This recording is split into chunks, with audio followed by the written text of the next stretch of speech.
up puppet leaders. Right. That's why even Wyclef, he tried to right. the man tried to run for president. Right.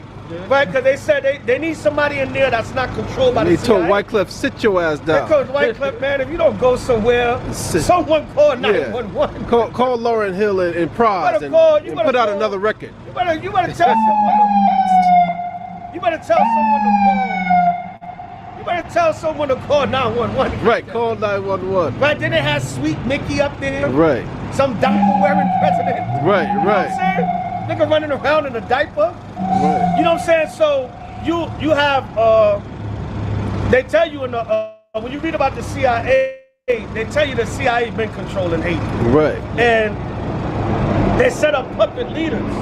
And the puppet leaders, just like the we just came out of Judas Maccabees. Right. And Nicanor's day. What happened during the time of the Maccabees, you had sellout Israelites that wanted to be privy to the Romans and the Greeks. It's the same thing today. Right. During the time of Yahushua, you had the Sanhedrin. You had the Pharisees and the Sadducees. They're privy to the enemy's government and doing their bid as opposed to looking out for the people. Right. Right?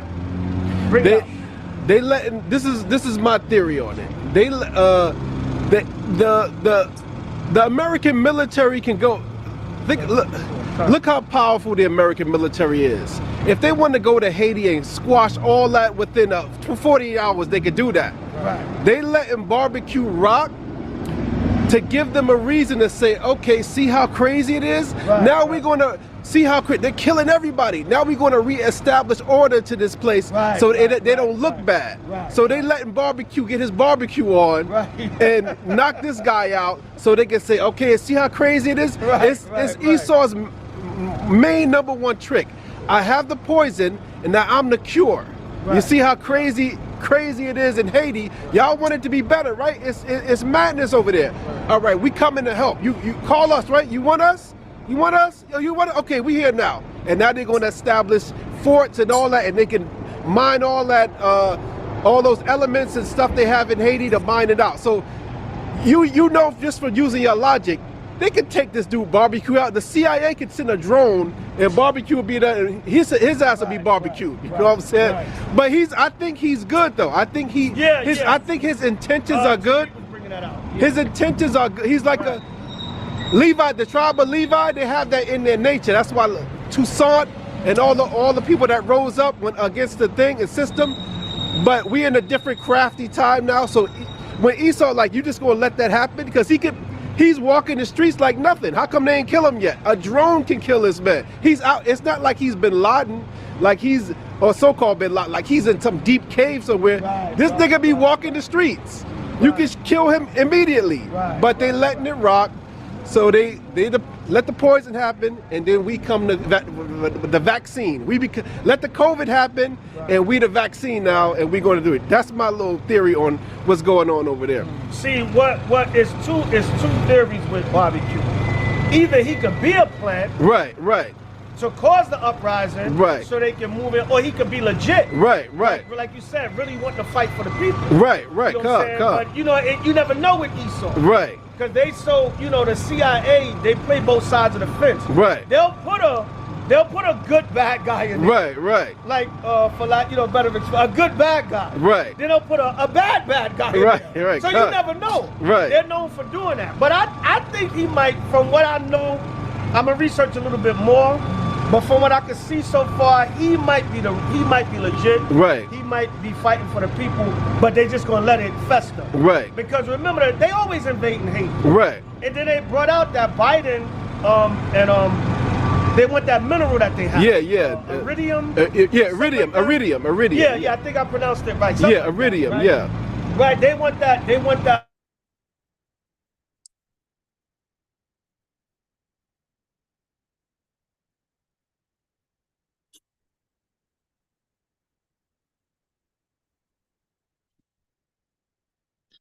Yeah, shalom. Shalom.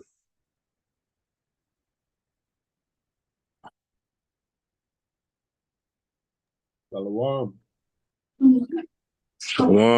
Yabba Shalom Shabbat. Eric Soulfly. What's going on with you, brother? Good, man. Just chilling like a villain. Trying to bob and weave and dodge Satan. Oh, that's right.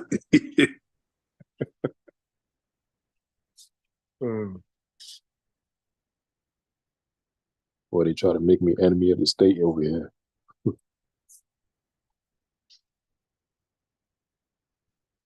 Oh, praises, man.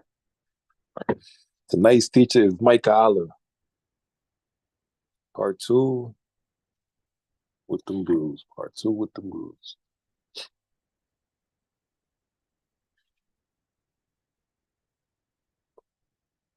Shalom, Makayaahlah, you there?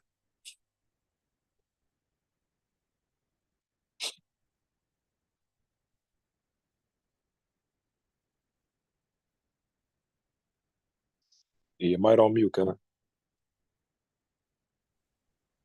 Hey, Khan, shalom, shalom. My bad. That was my bad. I thought I was speaking. All that time I'm talking, my mic is on mute.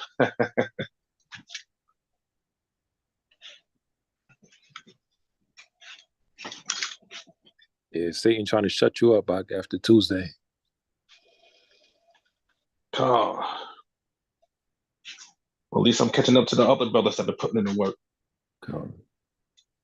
Yeah, man.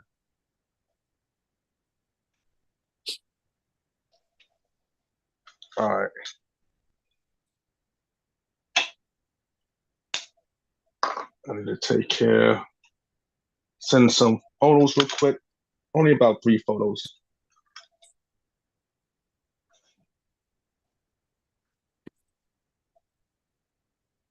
So I only have 3 photos to send.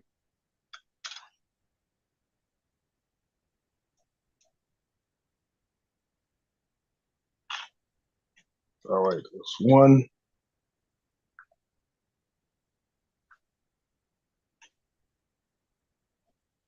I'm going to send that there.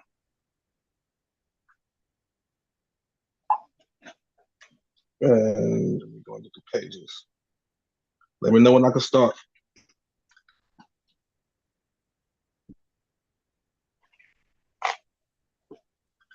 Okay, you got the floor. Khan.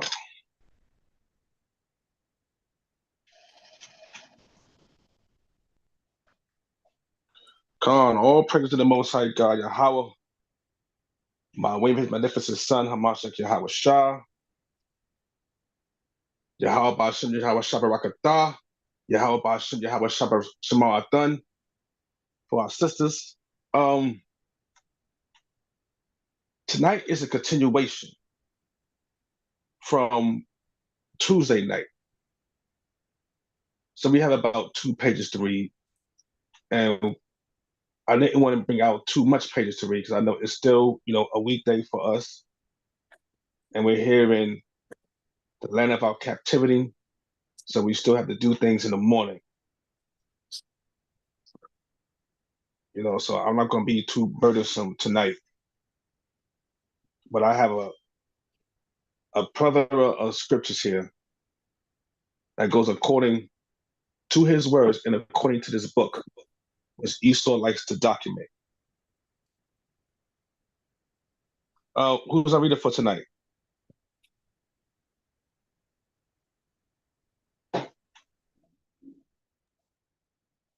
Salar, can you hear me? Khan. Yeah, it's me, Brother Ariel. Oh, Khan, Cap. The Justice League, we back together again, huh? Come. Khan. All right, so I'm gonna send these to you real quick.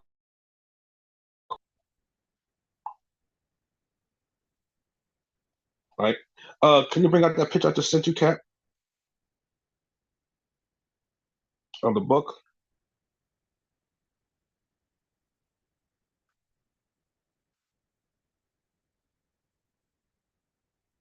Shalom, sis. Shalom.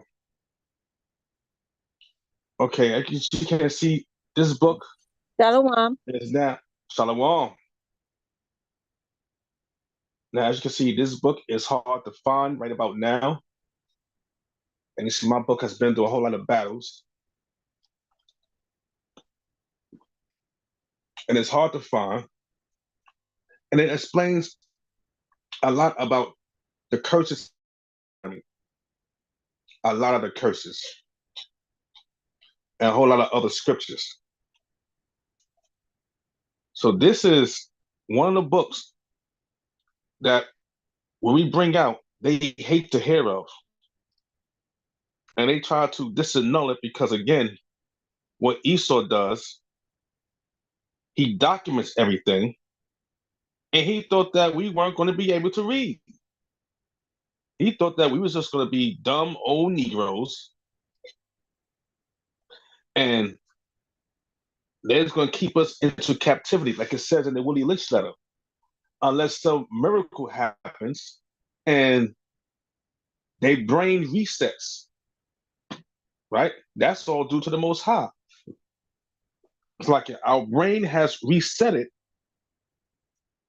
and we are now wanting to come back to the Most High. We're remembering exactly who we are. Can we get Baruch chapter 2, verse 30, real quick?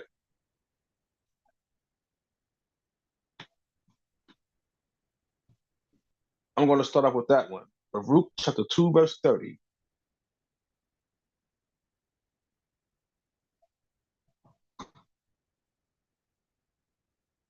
We got brothers on Facebook and YouTube crying, complaining, going against us, talking about, oh, y'all supposed to be the Bible scholars, and they're bringing out scriptures, and they can't even break it down. They're saying that we're not these people, but yet they don't have no proof.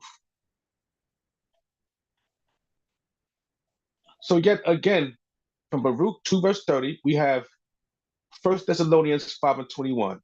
Prove all things. We have to thank the Most High God for his magnificent word, y'all. I'm telling you.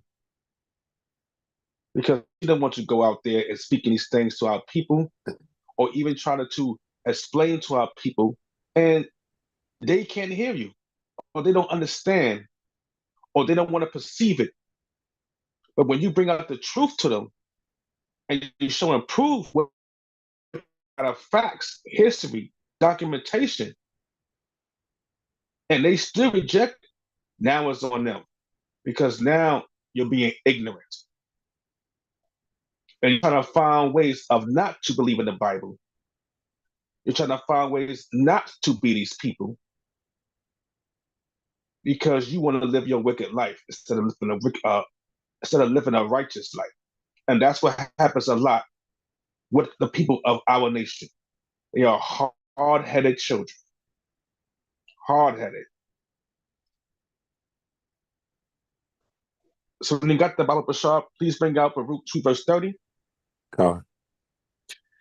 It's the book of Baruch, chapter 2, verse 30. For I knew that they would not hear me, because it is a stiff-necked people. But in the land of their captivities, they shall remember themselves. Right, look at that. Now, in this land of captivity, as me growing up being a hard-headed, stiff-necked brother on the streets, rockhead, I call myself, rockhead, disobedient, wanting to be wicked. And it's like I bring these things up to myself. And I understand that I am one of these people. I used to walk around and be like, yo, why am I going through this? Why is my people going through this? Why I wasn't born to be pale face? Why was I born to be a so-called white man? Why do I have to go through these struggles? Why do I have to go through these problems? Why do I have to go through this pain, this hatred, this agony, this anger? Everywhere I walk. They used to call me Angry Man before Angry Man became a character in Martin. I used to be angry all the time, just walking around, my face all frowned up. You know how they had it on the Peanuts gang? They had, when they get mad, they had a little swivel around That was me all day, walking around with the scribble scrabble on my head, because I couldn't understand why I had to go through poverty, why I had to go through this pain, why I had to go through all these wicked things in my life, and why was my people being murdered by the cops, why we got to talk to them a certain different way, why we got to go to school and be picked on, why we got to go to school or go anywhere we go and we got to face racism. Why do we have to go through these things? And I used to ask my parents growing up, and they being in Christians, the Christianity church, they couldn't give me a goddamn answer. Nothing that would satisfy my soul and be like, oh, that's why. Nothing. Nothing at all. I didn't get any answers from the so-called Christian church, but a whole bunch of hocus pocus, phooey, and lies. A bunch of hocus pocus, foolishness, and lies. But guess what? Like the brother just read, in a land of their captivity, they shall remember themselves. So now, once I started to come into the truth and wanting to learn of the Most High God, He led me down this path here. And once I learned of this truth and learned exactly who I am, it satisfied my soul. It satisfied it. My soul bear witness that this is the truth. This is the light, and this is the way. This is the only way.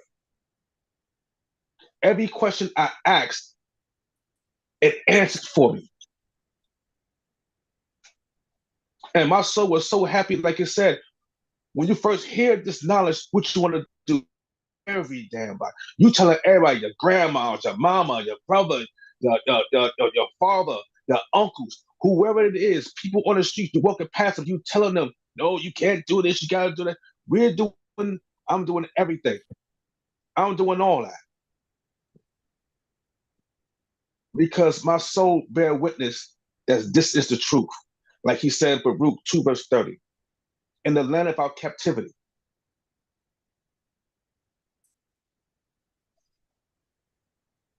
Let's get Deuteronomy 28 verse 64. And if you can you bring up that other page that I just sent you? Yes.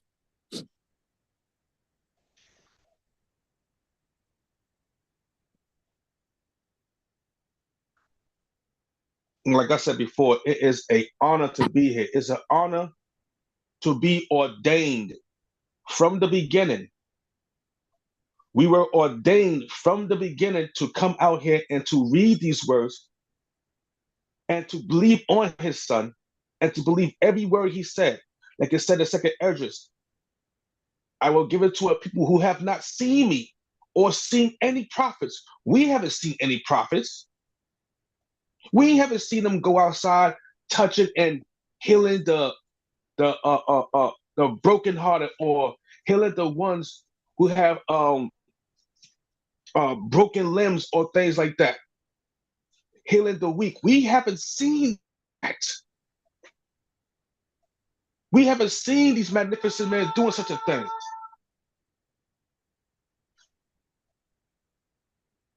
But yet, guess what? We believe. We definitely believe.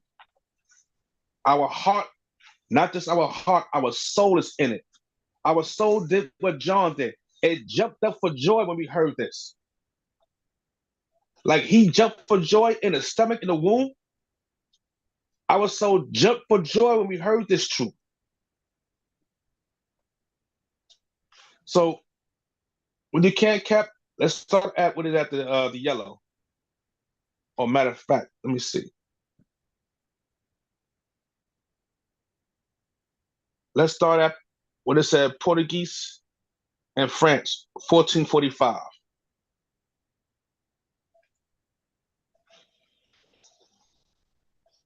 You said Portuguese in France? Come. It's about Okay, I see it. I see it. Okay. Okay. Shit, might as well at the top. It says the first rivals of the Arabs for the slaving trade were the Portuguese since 1445. Whole proceedings, voyages were made merely in continuation of the war against the Arabs, whom King Alphonsus III had expelled from his dominions. The kidnapping pursuits of the Portuguese were favored by the papal donation of the new discovered countries, till Prince Henry, who meant to improve the discovery in Africa to other purposes than merely for the extirpation of Mohammedan, forbade the kidnapping to his navigators. Pope Nicholas V is that famous bull by which he granted the unknown world to the Portuguese and Spaniards, expressly permitted and ordered the Christians to reduce all infidels into slavery. An order zealously executed by both these nations. Now, what it's telling you here is exactly when our people started going into slavery, when these so-called Christians started putting our people into slavery. Because if you will read from Babylon to Timbuktu, it tells you there also that Christians came to us with the so-called white Jesus Christ, and we refused him. We refused it. And they became our tormentors, just like Muhammad did. They became our tormentors. And the first one to send out, I can say the second, to send out this decree was Pope Nicholas V. Right? So, Kat, when you can't read Deuteronomy 28:64.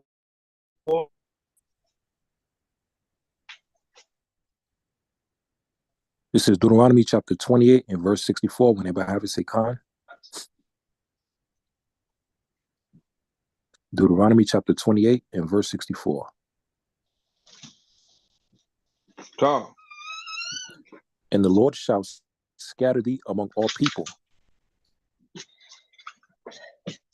and unto other, and there shall serve other gods, which neither thou nor thy fathers have known, even wood and stone. Khan. Either and wood these nor nations, stone. It's like a mighty cap. Okay. They say And among these wood, nations shalt thou find no ease or slack it. Okay. Calm. Yeah, like it said, either wood or stone. Calm, so like a cap. That was my fault. So now, these are the people who are chasing us around with wood. With the wood. These are these people. Pope Nicholas V. He gave it to the Portuguese and the Spaniards. Right? So now they're talking about the gold and everything like that as we're going to continue to read. But as getting the gold, it was putting us what? Into slavery. Because why? When you read further into the scriptures, it tells you that Israel had an abundance of gold. We had giant gold menorahs. We used to wear giant gold menorahs on our necks, all kind of things. I mean, our women had gold around their feet, around their pinky toes, around every part of their body. They damn near had gold because this is how delicate they were. And it was more into being a godly woman. And the Most High had blessed them to where they had gold every goddamn way. Nowadays, you look around outside, you see these women out here want to be more like men. Got the pants sagging, you taking all kind of goddamn pills to get your goddamn mustache and beard to growing. All right, what the heck is going on here? You don't want to be that delicate and beautiful flower that the Most High God made you to be. So you want to listen to the white man, and you want to do what you want to be. You want to do what he wants you to do. Go against the laws of the Most High. Go against nature of the Most High. You want to do that. Let's continue to read, Cap, from the page.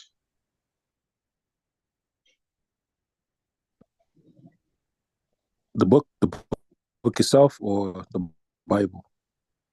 Come on, the book itself. All right. You stop at the end of the yellow. In the meanwhile, the Portuguese were advancing nearer and nearer to the countries abounding in gold.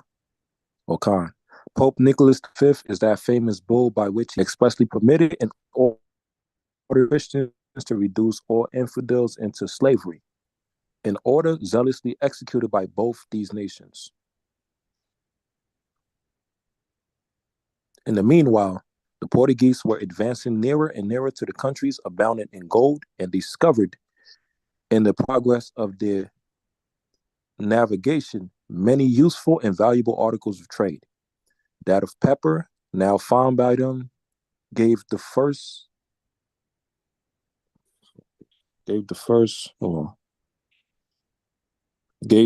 dock to the East Indian trade. So then carried on by the Venetians in order to procure plenty of pepper, a spice of which incredible quantities were consumed in those ages. And of other merchandises, the Portuguese were obliged to cease kidnapping and hostilities, and to purchase flavors instead of carrying them off by force.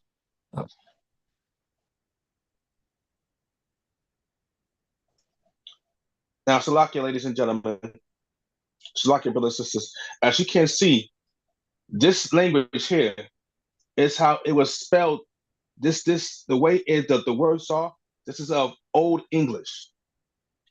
Old English. So the words are very hard to read, and it's also of an older documentation. So as a brother is doing a great job at reading some of these words, a lot of brothers couldn't read some of these words that he just pronounced. And they couldn't understand that certain words mean flavor, or certain words mean trades, or things like that. But the Most High God is blessing the brother to bring this out and to read it fluently. Come on, let's continue, King. Dog. I'm trying, Doc. The water. It says, since it had been carried on by the Europeans, the slave trade has undergone but few great changes. It is still carried on within its ancient limits. Along the sea coast, though it is now reaches further up into the inland countries of Africa. In the same article of trade, which had already been imported by the Arabs, are still eagerly fought for by the Negroes. Only the number of European traders and settlements has greatly increased, and the Portuguese have lost their monopoly on the coast. Professor Springle divides the history of the Negroes' trade carried on by Christians into two principal periods. The first from 1443 to 1645, and the second from 1645 to the present times. Salakia. So good info. Look at that. Look at that. So I'm telling you, these Christians are the ones who forced the slave trade upon our people. And as you notice, these Christians, or who they're talking about, are the so-called Spaniards. King Pope V, Pope Nicholas V. These people have done these things to us for a reason.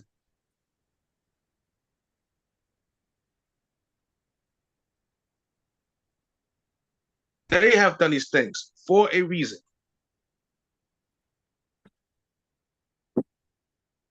So like your family, I have a little trouble with my Bluetooth and things like that. I don't know what the heck is going on here with Esau and this nonsense.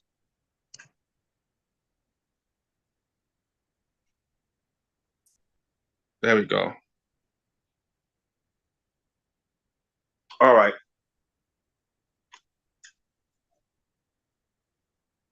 So the Europeans had the slave trade undergone but few great changes. They're not going to change everything. And look what he's telling you around the sea coast. They came further and further into the inland countries of Africa. And the fame. Hey, Cap, if you don't mind, can you read that one more time? Salakia. It says, since it had been carried on by the Europeans, the slave trade has undergone but few great changes. It is still carried on within its ancient limits along the sea coast, though it is now reaches further up into the inland countries of Africa.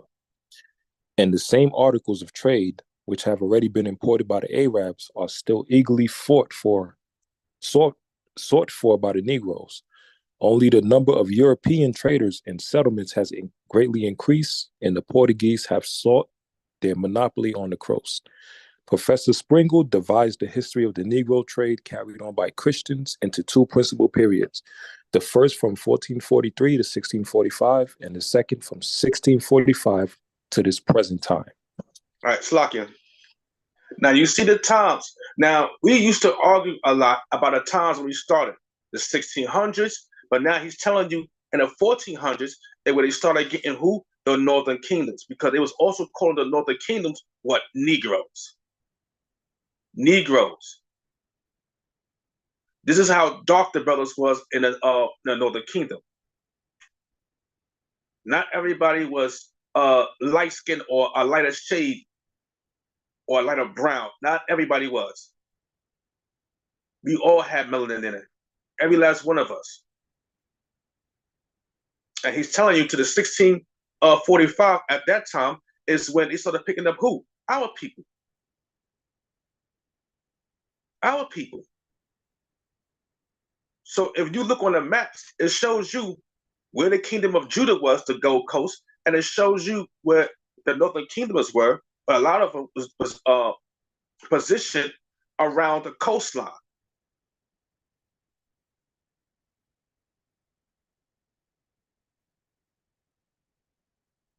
And this is exactly what was going on at that time. And the so-called Christians were the ones who sent out the decree to go and get us. Now it's going to get a little bit more into it and tell you again, it's not just the Spaniards, but also the Dutch. Let's continue, mighty king.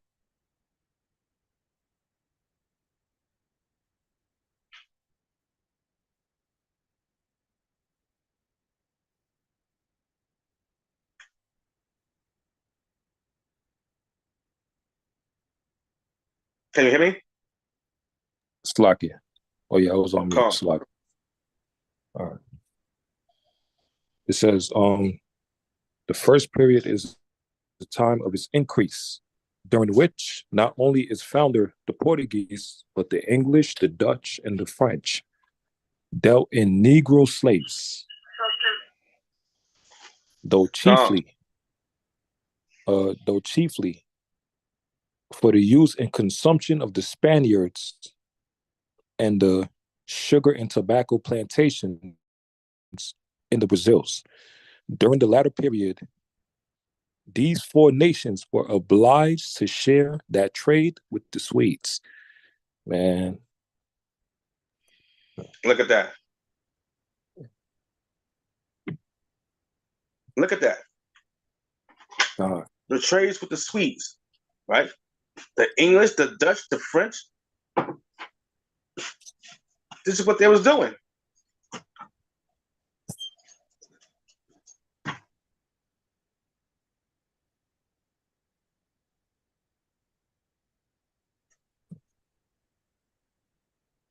So when the Most High God said, I will scatter you into all nations, look how we were scattered. And every last one of them, every last one of these are so far as you are reading right here are nothing but who? Esau. Nothing but Esau.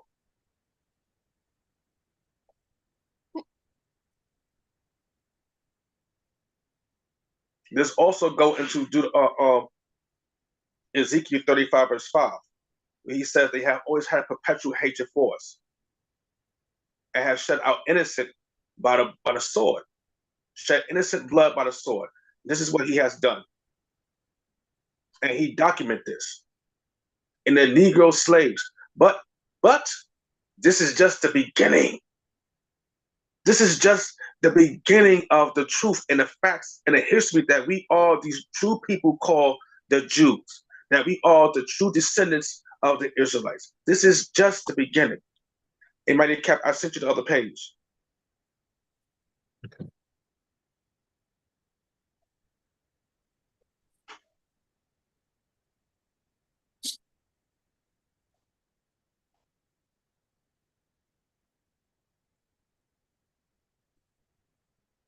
Let's see. You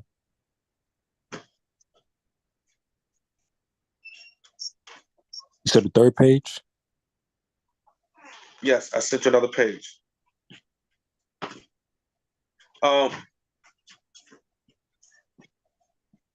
Before you go to the other page, can we get Deuteronomy 20 verse 50? All right. Verse 50, right? Come. This is Deuteronomy chapter 28 and verse 50. A nation of fierce countenance, which shall not regard the person of the old, nor show favor to the young.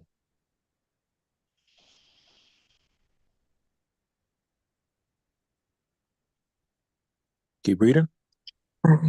Come. Verse 51. And he shall eat the fruit of thy cattle and the fruit of thy land, until thou be destroyed, which also shall not leave thee either corn, wine, or oil, or the increase of thy kin, or the flocks of thy sheep, until he have destroyed thee. Yeah. Hope that navigation. Salakia, whoever speaking, you can't go on mute. I got it. Yeah, I got it. Come. Now, as you see that, what the Most High God said, these guys are going to eat everything that you have. Your cattle, your fruits, your vegetable, your wine. He has taken everything from you. Everything. A nation of fierce countenance who would not regard the young or the old.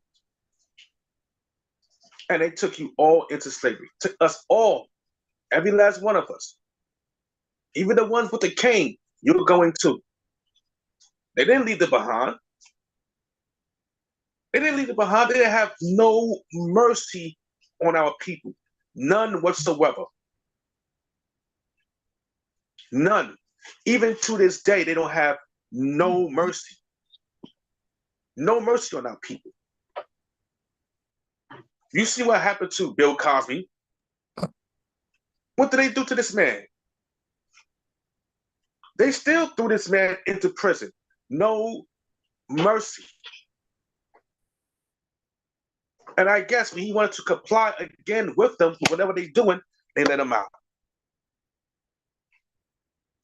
But when he stopped following and stopped doing what they were saying or what they wanted him to do, they did what? Threw him into jail. Trying to bring all these allegations of how he drugged all these so-called women. And I'm starting to believe that all that was made up. Because again, look what they did to Michael Jackson. That's another one. He had all these so-called people come up and say that, oh, he did this, he did that, he did this and did that. And the main two that said that, when you go back and do history, some research, they're saying now he didn't do a damn thing. They were told to say such a thing. They was told to say that and to do that against that man. Because he was blowing up the people of Sony and blowing up everybody else who's around and calling them what? The devil. When Bill Cosby wanted to buy and make a news channel, buy Channel 2, I think it's Channel 2. I forgot what news station he wanted to buy. They was angry with that. They're like, hell no, you're not getting that. Hell no, you're not getting that. You're going to continue to work for us, slave. You're going to continue to put out what we want you to put out, slave. And if you don't do that, we're going to send you behind to the Hooskow. Hooskow means prison. Blind eye and all. They did not give a damn about our people.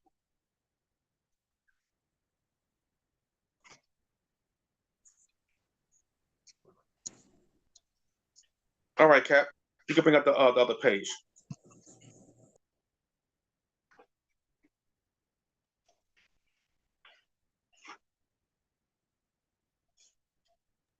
Oh, Salaki.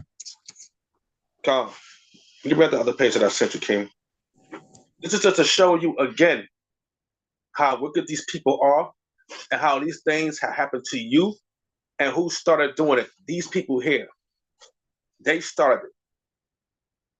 Like you said, the devil knows our book better than us. So he knew the time when they come and get us, when he seen our descendants going off, or our ancestors, when he seen them going off, he said, oh yeah, this is a time we could go and get them right about now. Right about now. Let's go and put these damn niggas into slavery right about now. Go call Bill, Johnny, and Jill. Let's go down there and get these Negroes. Don't forget the woman too, because she's just as wicked as he is. She's just as wicked as he is. You see, if you don't ever see these shows, these reality shows they have out there now, he got his goddamn woman out there with him, fighting, shooting, and killing crocodiles and all other kinds of things like that. She is just as wicked as he is.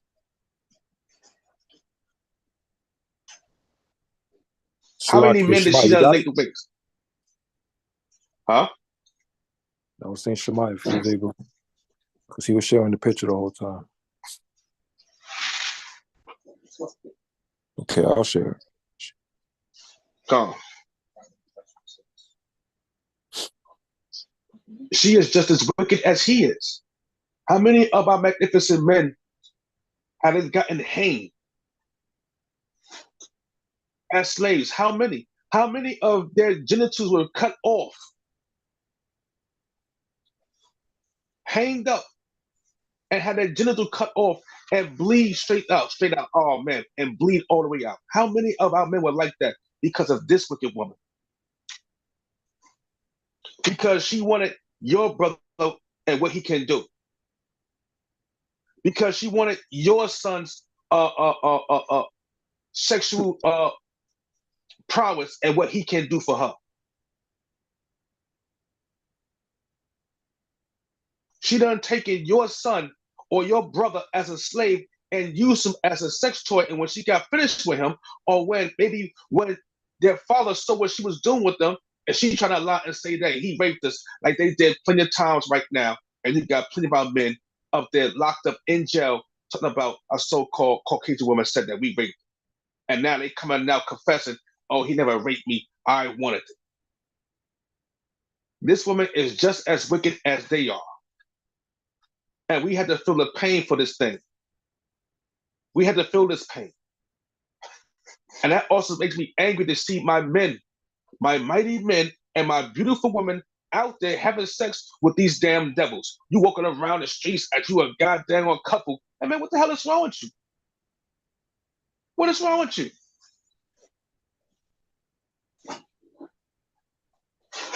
And you think that that's better than the black woman? Are you really out of your goddamn mind? Are you out of it? That damn ape ain't that special.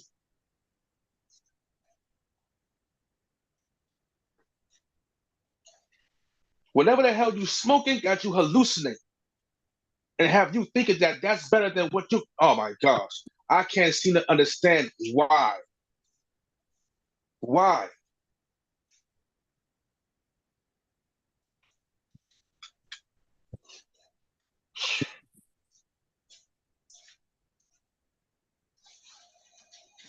Let me take another picture of that cat and send it to you.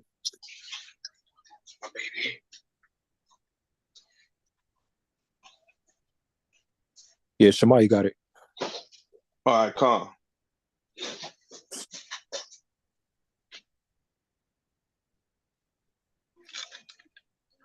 This page is going to get deep. This page is going to have you bugging out right here. So when you get a chance, King, bring this out. Okay. It says the Swedes, the Danes, the Brandenburgers, the North Americans, and since 1778 with the Spaniards. All right, Their trade. Salakia, King. Con. Salakia. My bad, Salakia. Now, you see what it said here? The Brandenburgers. Who are the Brandenburgers? Does anybody have an idea?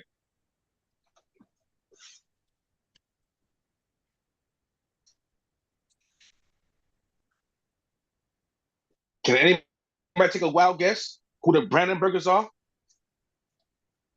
Salaki King. Come on, Elder. Sounds like an Amalek name. There we go. There we go. That's exactly who they are. And they lied to the world and said that they never had any slaves, which is a damn lie. There's books on that where it shows you that the Jewish men had black slaves, had Negro slaves at the time, especially during the Civil War. They had these slaves. They had us as slaves. And here's one of the books blowing it up and showing you right here how wicked these people are, these Brandenburgers.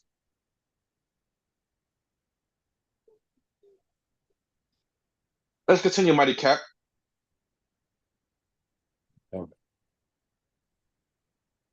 And the Brandenburgers. Slocky, let me read it. Right? The Swedes, the Danes, the Brandenburgers, the North Americans, and since 1778 with the Spaniards. Their trade, however, still increased, not only by the Swedes and the Brandenburgers creating their navigation to the coast of Guinea, but from the annual demand of a supply of more than 100,000 Negro recruits for their own colonies. Slakia. The author confines his relation of the first Negro trade to that carried on by the Portuguese and Spaniards. Man. All right. Slakia, Cap. Now, you see that? That's just 100,000 at that time. That's just 100,000. And we went to Guinea, right? That's what they went to, right? Let's continue reading because it's going to explain who Guinea is. It's going to explain about the Gold Coast. It's going to explain about the Congo and things like that. All this they wanted to hide from where we came from. It's going to explain that. Come on, Cap. Let me adjust the screen. Okay. It says more than 100,000 Negroes recruits for their own colonies. The author confines his relation of the first Negro trade to that carried on by the Portuguese and Spaniards. Gonzalez was the first Portuguese who, in 1442, returned with Negro slaves, purchased, instead of the Africans who had till then been carried off by mere violence. But soon after... Salakia. You see the name, right? Gonzalez. Gonzalez. So when these so-called Mexicans and the so-called Puerto Ricans have the last name of Gonzalez, now you know where they gotten it from. You know exactly who they've gotten it from. This Spaniard here. Let's continue, Mighty Cat. Khan. Gonzalez was the first Portuguese who in 1442 returned with Negro slaves purchased, instead of the Africans who had till then been carried off by mere violence. But soon after, the Portuguese became better acquainted with the African regions and their valuable productions. Prince Henry founded the first Guinea company that settled factories in the fortress of Arguin and got the exclusive privilege of trading with the Arabs. The trade soon increased. Salakia King. Now, you see what it says there, right? These people have got better acquaintance with the Africans. Why? Because the Africans, the Hamites was like, yo, you're taking us away and you don't want us. You want them. So when the Africans started helping them and bringing us forward so they could take us into slavery, guess what? Here goes your Moors of today. The one that with the red fuzzy hats talking about, oh, I'm a Moor. I got rights over here. Why? Because you made a bargain with the damn devil to go and get our people and bring them over here. This also breaks down what they're talking about, how blacks sold blacks into slavery. They didn't want to actually tell you that you were the real Israelites, so they called you all the same people, blacks, Africans, but the Africans hate your guts. And when you see the Africans out here, they look at you with great disgust. I had to ride past a bunch of Africans down on Fulton Street who were all so-called Muslims. And when they see me run around there with my menorahs on and my crown and my mitre on, they got a screw face. I don't mind because I have a screw face just as tough as theirs. Just as tough as theirs, not tougher.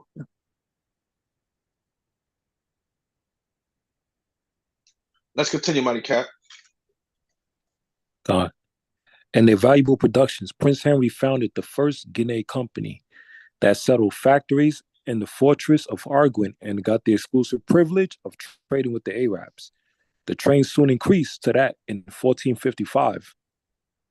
Not less than 700 or 800 Negro slaves were annually exported to Libya or Libyan. Slakia, come on. Now you see that? So this also goes again with the Arabs, right? The sub-Sahara slave trade. Because they were the main ones also who started selling us as slaves first. So they go over there with these Arabs, right? These Ishmaelites, who couldn't stand us because we denounced everything about Islam. Same way as we doing outside on the streets, on the highways and byways, when we go outside and we preach, we do what? We denounce anything about Islam, and they can't stand us. They can't stand us.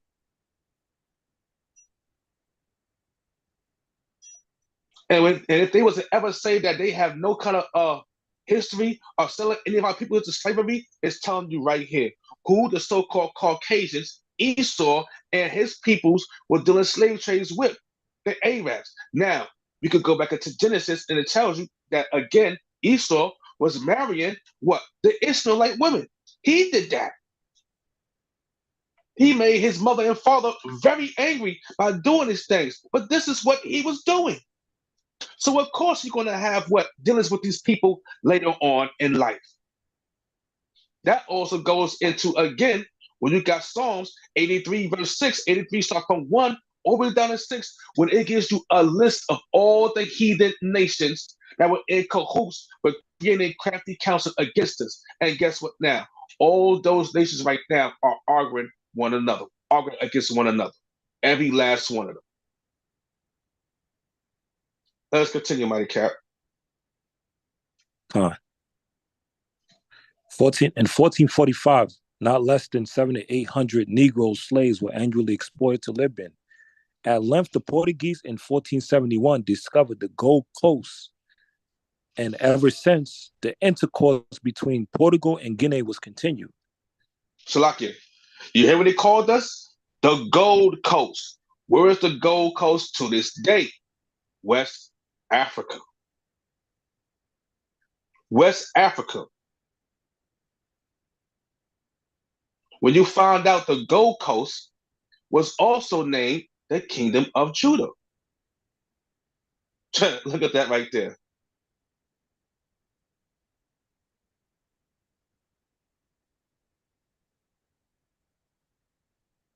And what they got up there? Negro land.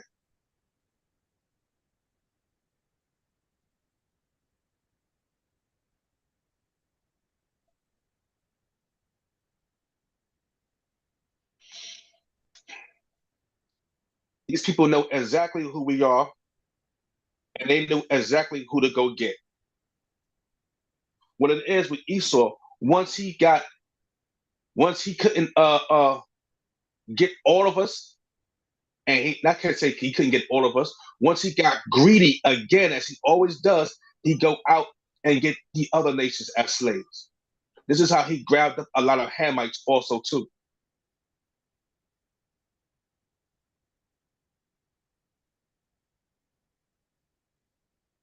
Benin sound like the land of Benjamin.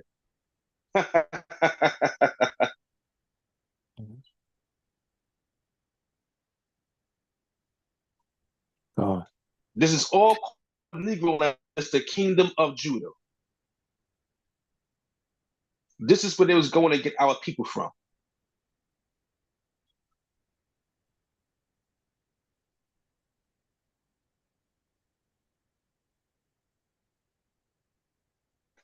Come on, Captain. Let's get back to that page. We got a lot more to speak on.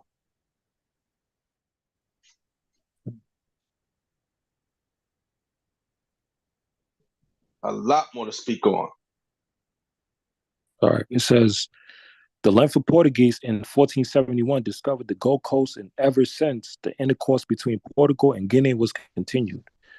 The Portuguese endeavored to exclude other nations from Guinea, while the rest of the European navigators were, in spite of the papal bulls and all the reports, industrially spread of the pretended dangers of that coast, striving to get a share of that profitable gold trade. That's funny as hell. The discovery of the Gold Coast served indeed yet more to enlarge the sphere of the navigation of the Portuguese than their slave trade. But it forced them also to extend themselves on the coast and to settle colonies in the Congo, Angola, and other places which they had till then neglected. So, Prince Hen- Go ahead, Ken. Right? Now you see that in the Congos. This is where it's heavily dense and populated by our people. We could live anywhere, especially when there's an abundance of sun. We were there, living there. We were living in these places right now. The Congo is inhabited by the Hamites because we are not there. And you see how the Hamites look, they look like crazy looking tribesmen. I mean, they got all kind of nonsense on their lip, stretching out their lip, their ears, everything. They drinking cow's blood, it's nutrients for them and all kind of things. They are disgusting. And this is what they're doing here. This is what they're doing here. And the Most High God, he is sending plagues and things against them. All kind of things against them. He even got the insects going against them, biting them. Even the flies are turning their behinds up. The flies out there, the ticks, the fleas, what kind of diseases they got out there? Malaria, all kind of crazy diseases he's bringing upon these people for selling us to the enemy. All kind of plagues he put upon them. Let's continue, Cap. The discovery of the Gold Coast served indeed yet more to enlarge the sphere of the navigation of the Portuguese than their slave trade, but it also forced them also to extend themselves on the coast and to settle colonies in Congo, Angola, and other places, which they had till then neglected.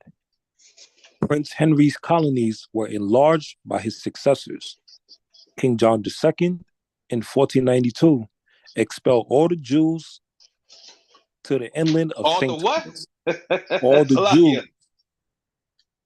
Oh my gosh. So now, as they're telling you, they're bringing out who the Jews are. They're bringing out who the Jews are. Because now you got King John II in 1492 is who? Christopher Columbus. He's showing you what he's done to all the Jews that was inland. And he did what? Banished us to the island of St. Thomas. Let's continue, Cap. God.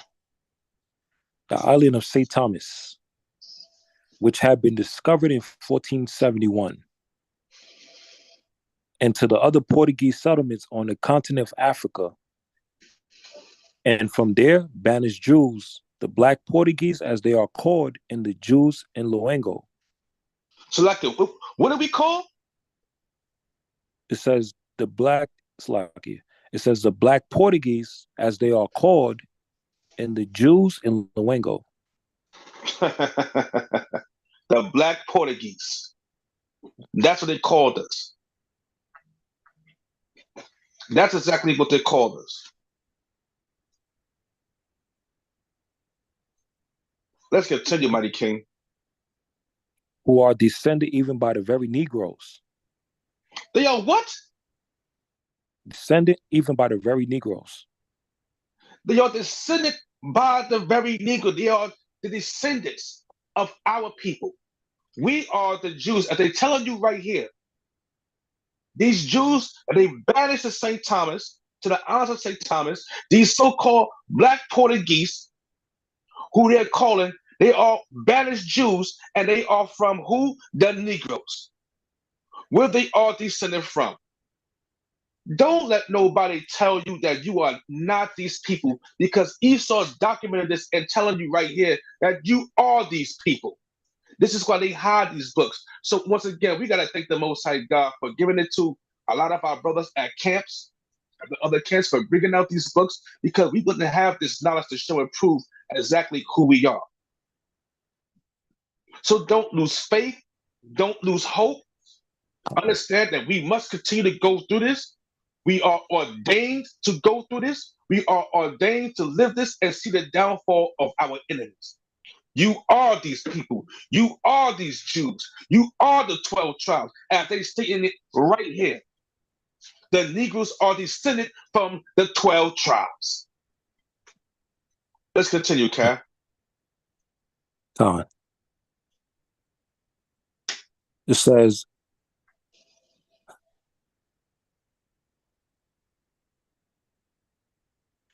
Oh, it went off.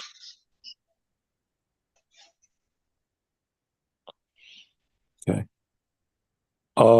It says, and the Jews in Loango, who are descended even by the very Negroes, are descended by their colonies. St. Thomas soon became a considerable place of trade and valuable for its sugar plantation. 30 years after their settlement, not less than 156,000 Arabs, Slovakia, 156,000 robes of 30 pounds weight each of sugar were exported. And the engines of 60, hold on. It says, and the engines of 60, sugar. Yeah, 60 sugar works turned by slaves. These Negroes were purchased in Guinea, Congo, and Mani-Congo. And the colonies had plantation furnished with from 150 to 3,000 Negro slaves. Look at that. And that's not just 100,000 that they have taken from previous times. So you continue to keep adding that up. Continue to add that number up. That's going to exceed well over 3 million Jews. 3 million that these people claim to have died in the so-called Holocaust, which is now being disputed that was a lie. Let's continue, Cap.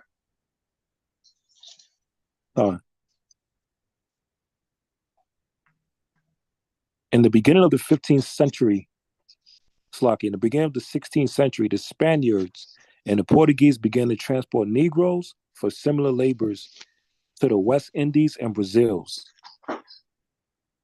by which the Negro trade was rapidly increased.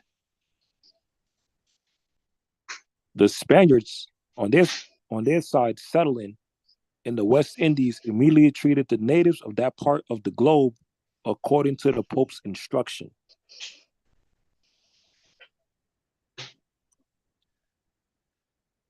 Yeah, we got to scroll down. Yeah. The Water King. Let me see. The Spaniards on their first settling in the West Indies immediately treated the natives of that part of the globe according to the Pope's instruction. They divided them by families or districts among themselves as slaves. Man, wicked as hell. But this is what the Most High was telling us, how wicked these people are. He told us in Deuteronomy 28, verse 50. He told us. And then you're going to have a bunch of our people. You're going to have a bunch of our people who are going to make a covenant with them. Why? Because they're scared to death. They're scared for their life. So I can't blame a lot of them for what has happened, but I know they were scared for their life. They didn't want to die. They didn't want to die. They had no power, no military might. So you're going to have a bunch of Uncle Ruckuses running around here, trying to please the master. And they brought them all the way down there to the West Indies.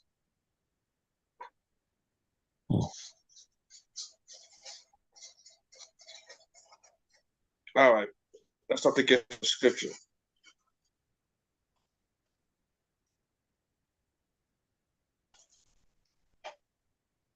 Let's get some scripture real quick.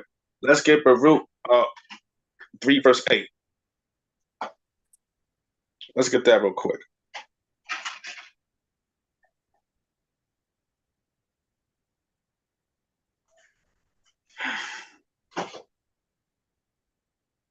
This is Baruch chapter 3, verse 8. Behold, we are yet this day in our captivity, but thou hast scattered us for a reproach and a curse, and to be subject to payments according to all the iniquities of our fathers, which departed from the Lord our God. God, we have been scattered, and we are a reproach, a curse. These people look at us like we were the dung of the earth, like they do to this day. Look at us like we're the dung of the earth.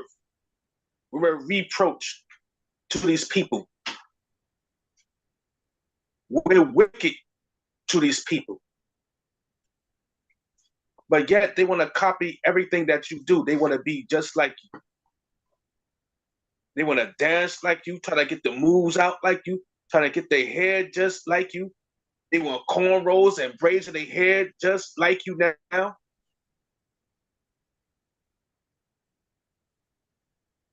They want your full lips. They want your hips, your thighs. They want everything that you do, everything that your style is.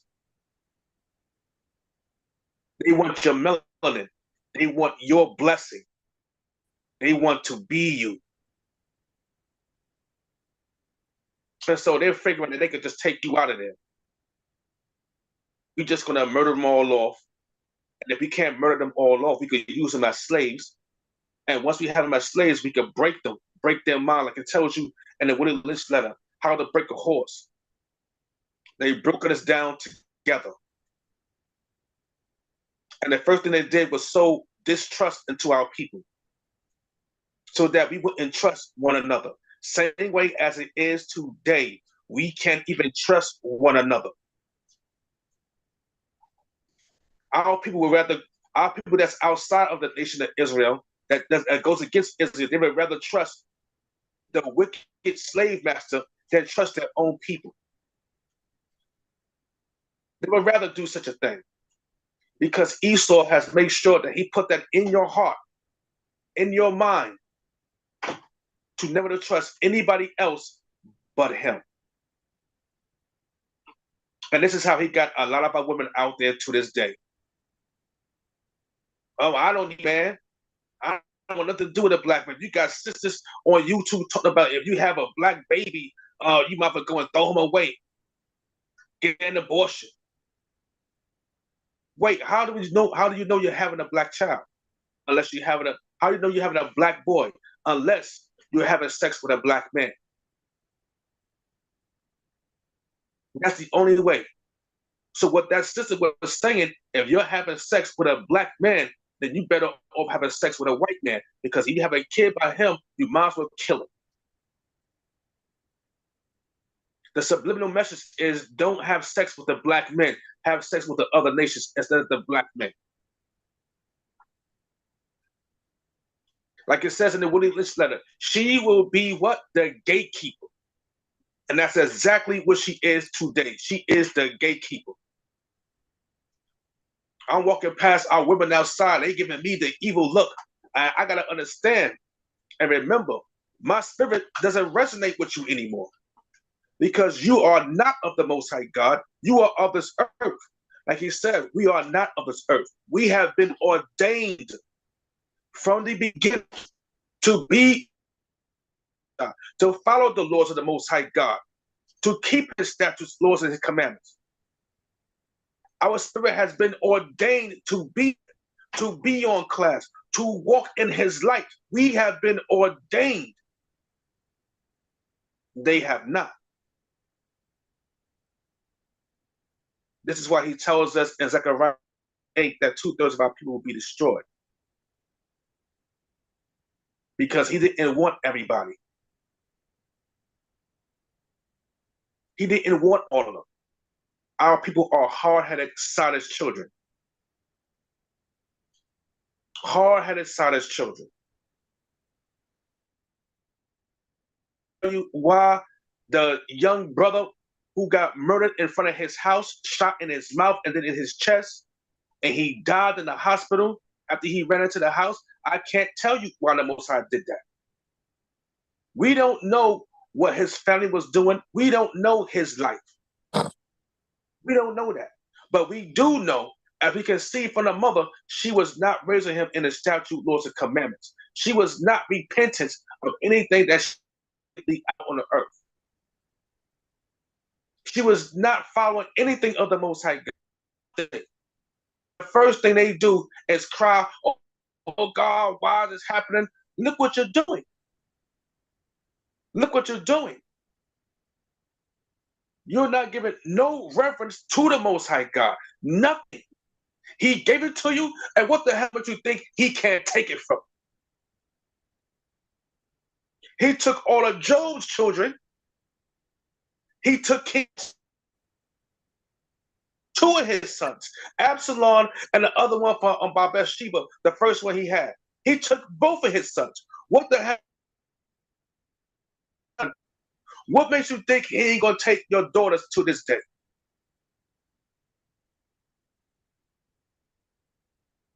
But she get on TV, I'm coming from you. You think those killers weren't about you?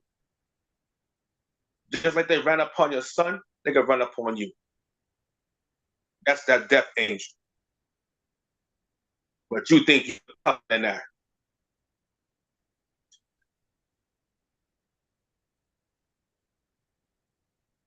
Let's get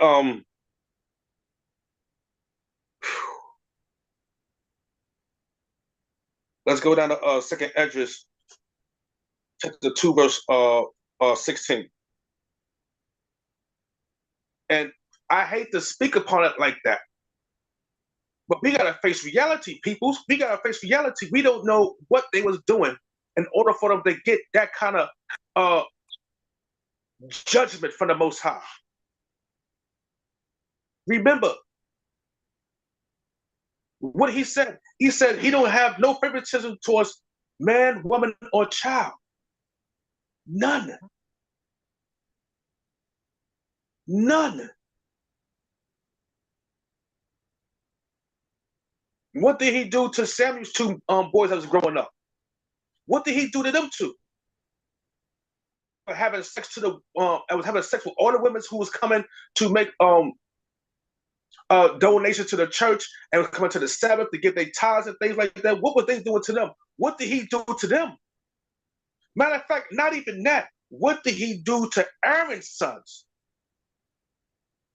What did he do to Aaron's sons when they gave him strange incense? Instantly burnt them up. And Aaron held his peace.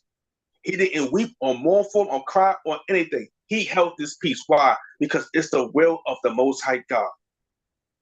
And that's how tough we're going to have to be when these things start to happen. If he will it, then God damn it, so be it. Who the hell are you to say anything about it? What can you do against God? Not a damn thing. Deal with it. Deal with it. You mad that God gave a judgment to a child? You're going to have to deal with it. Take it up with the Most High. You can't fight the Most High. Stop acting like you're tough and you can fight everybody on this earth. Stop acting like you're tough and you're going to get revenge for what happened to your son. You're not going to do a damn thing unless the Most High God deems you to do it.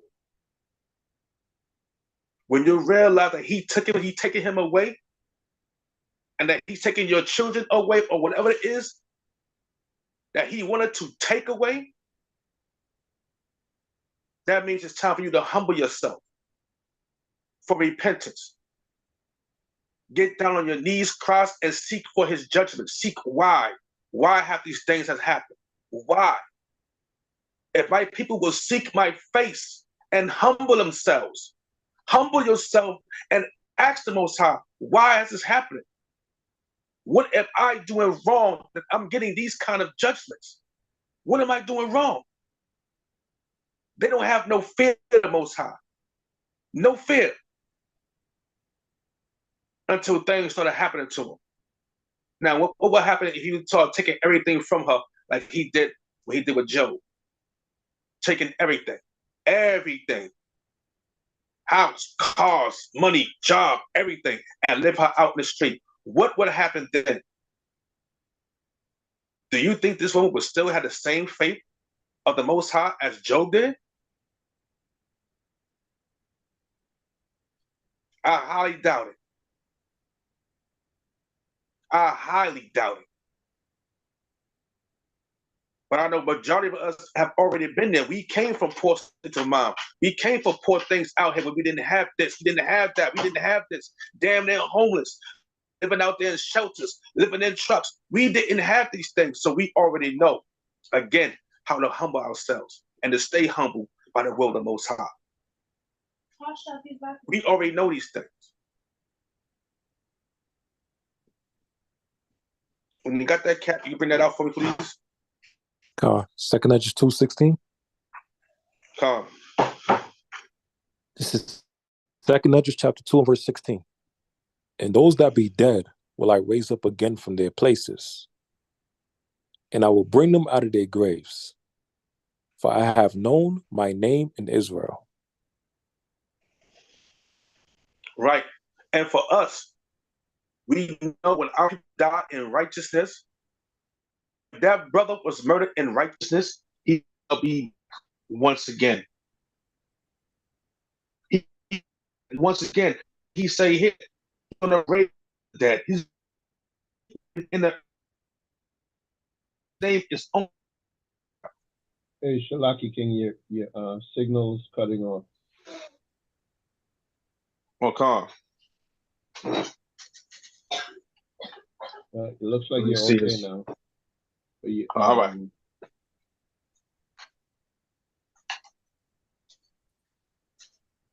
Go ahead, King. Calm. So again, we know that if this brother, this young brother have died in righteousness, we're going to see him again. He's going to be raised up again. He's going to be raised up again and more powerful than before, because the Most High God said, I know my name in Israel, not in anywhere else. Nobody else like it is going to get raised up like that. Nobody else but our people. Because the Most High God said, I know my name in Israel. And he said, those that be sleeping, he's going to raise them up again. Let's continue chapter 17.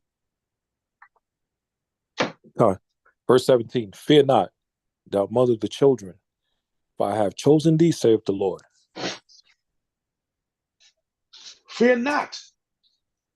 Fear not, he hath chosen our people. He hath ordained us to go through these things and to be strong. To be strong and not to worry about the day of heaviness. Let's show and prove that. Let's get 2nd Esdras, chapter 2, verse 27.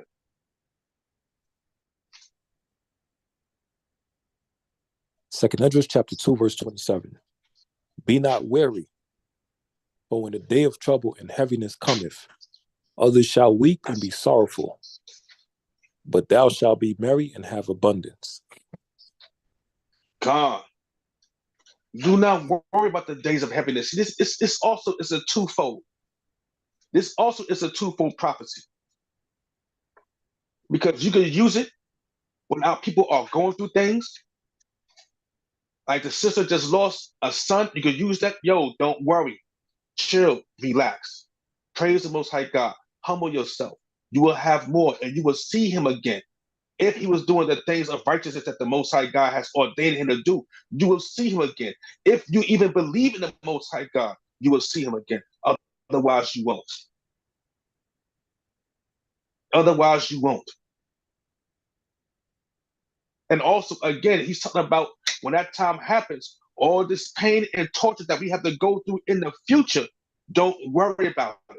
When that day of heaviness comes, you're going to be saved. This is why this is a twofold prophecy or a twofold scripture right here.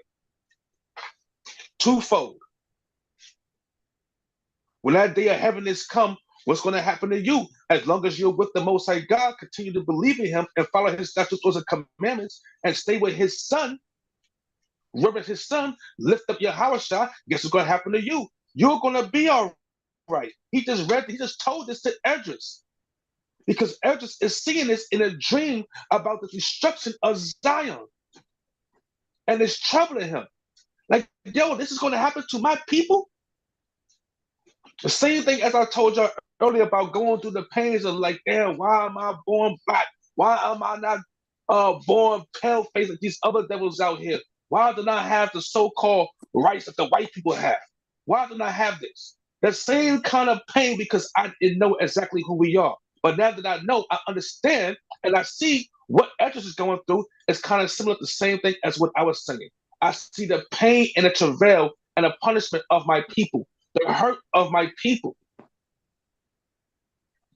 Like Esdras said, I do not know why this is happening. I don't know why this is happening. I didn't know why this was happening. But just like Esdras, what do? We go out and we search for the Most High God's judgment. We search the scriptures and he tells us exactly why this is happening to our people. Why we're the ones who are ordained to see this at the end and why the other people.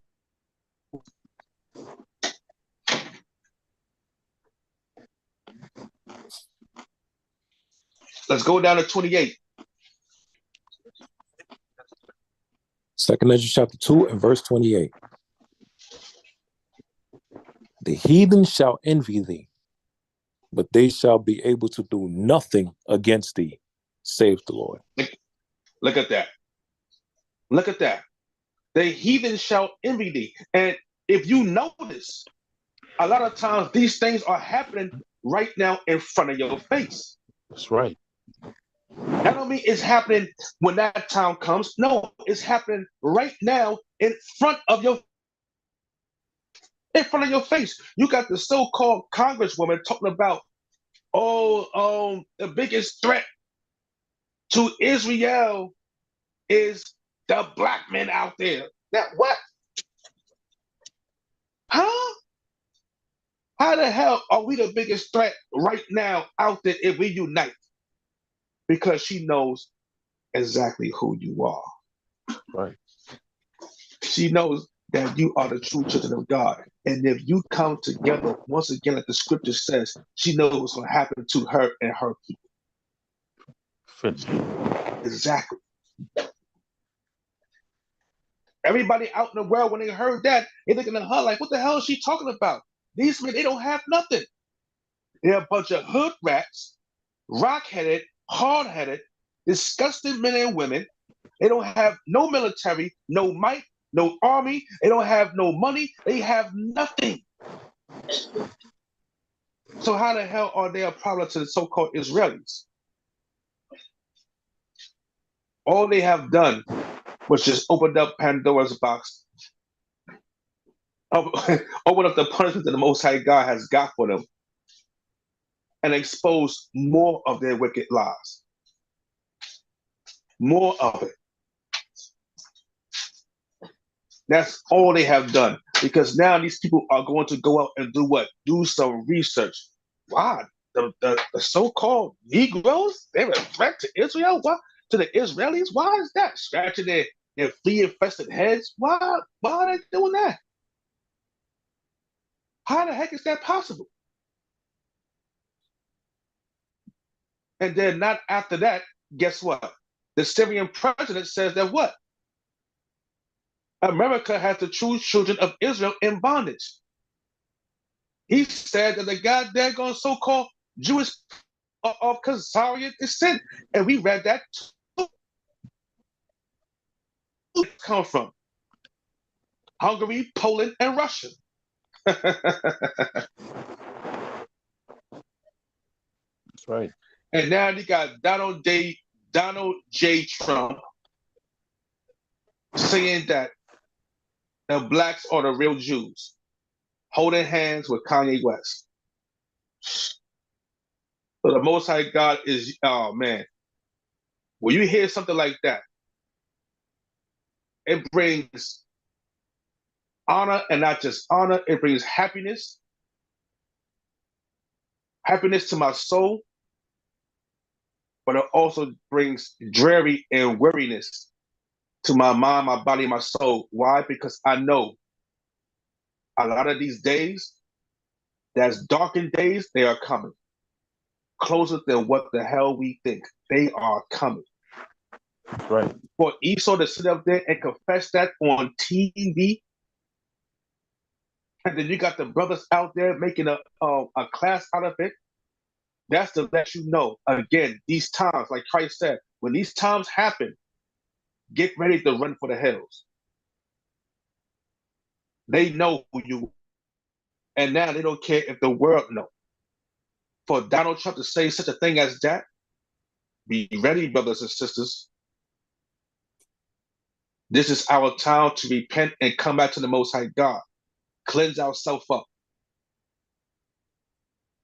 I had to do a lot of cleaning. I still have to do a lot of cleaning.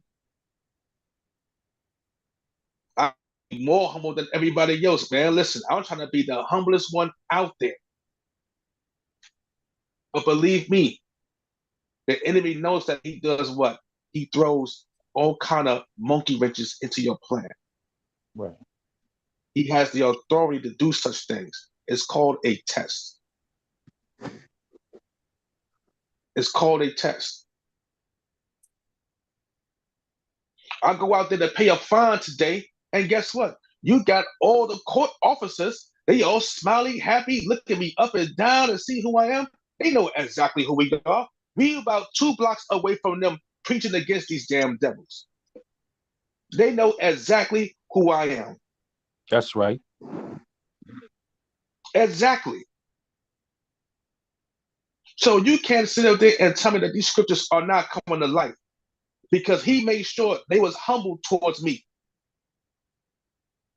They try to make me feel like I'm at home. No, this way, sir. Come around this way. No, put all this stuff in this basket right here. Take this. You got to go up to the 3rd floor. Once you go up there, hope you have a nice day. And I feel like, yeah, I hear you, Esau. All right. Because again, like I said, you see this. I'm not going anywhere without this. I'm not going anywhere without this. I'm not going anywhere without my fringes and my tzitzis. Nowhere. Right. Nowhere. So when the Most High sees that, and he sees that, and they see that,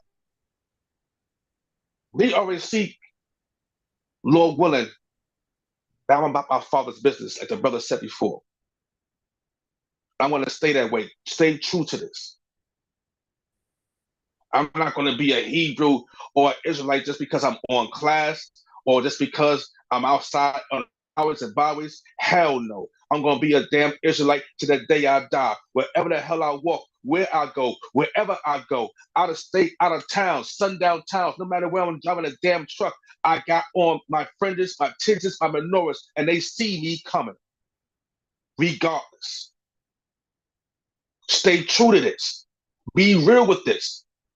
Don't be a part-time Israelite.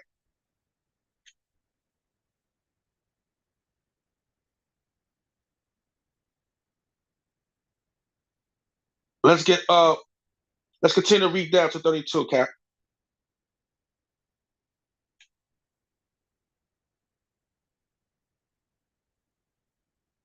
We was on 2nd Esdras, chapter 2, verse 28.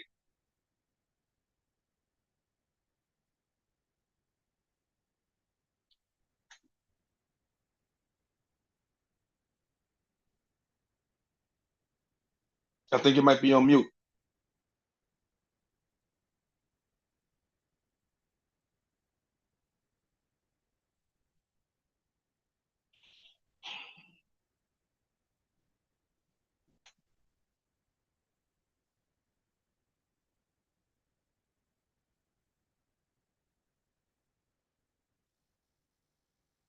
Let me see the Salaki, Cap. You there? I got it on deck. You want me to hop on it for you real quick? Just break it up, King. What you saying? I said, you want me to read it for you? Come, bring it out. All right, this is the book of 2nd Esdras, chapter 2, verse 28. The heathen shall envy thee, but they shall be able to do nothing against thee, saith the Lord. My hand shall cover thee, so that thy children shall not see hell. Be joyful, O thou mother, with thy children. I will deliver thee, saith the Lord.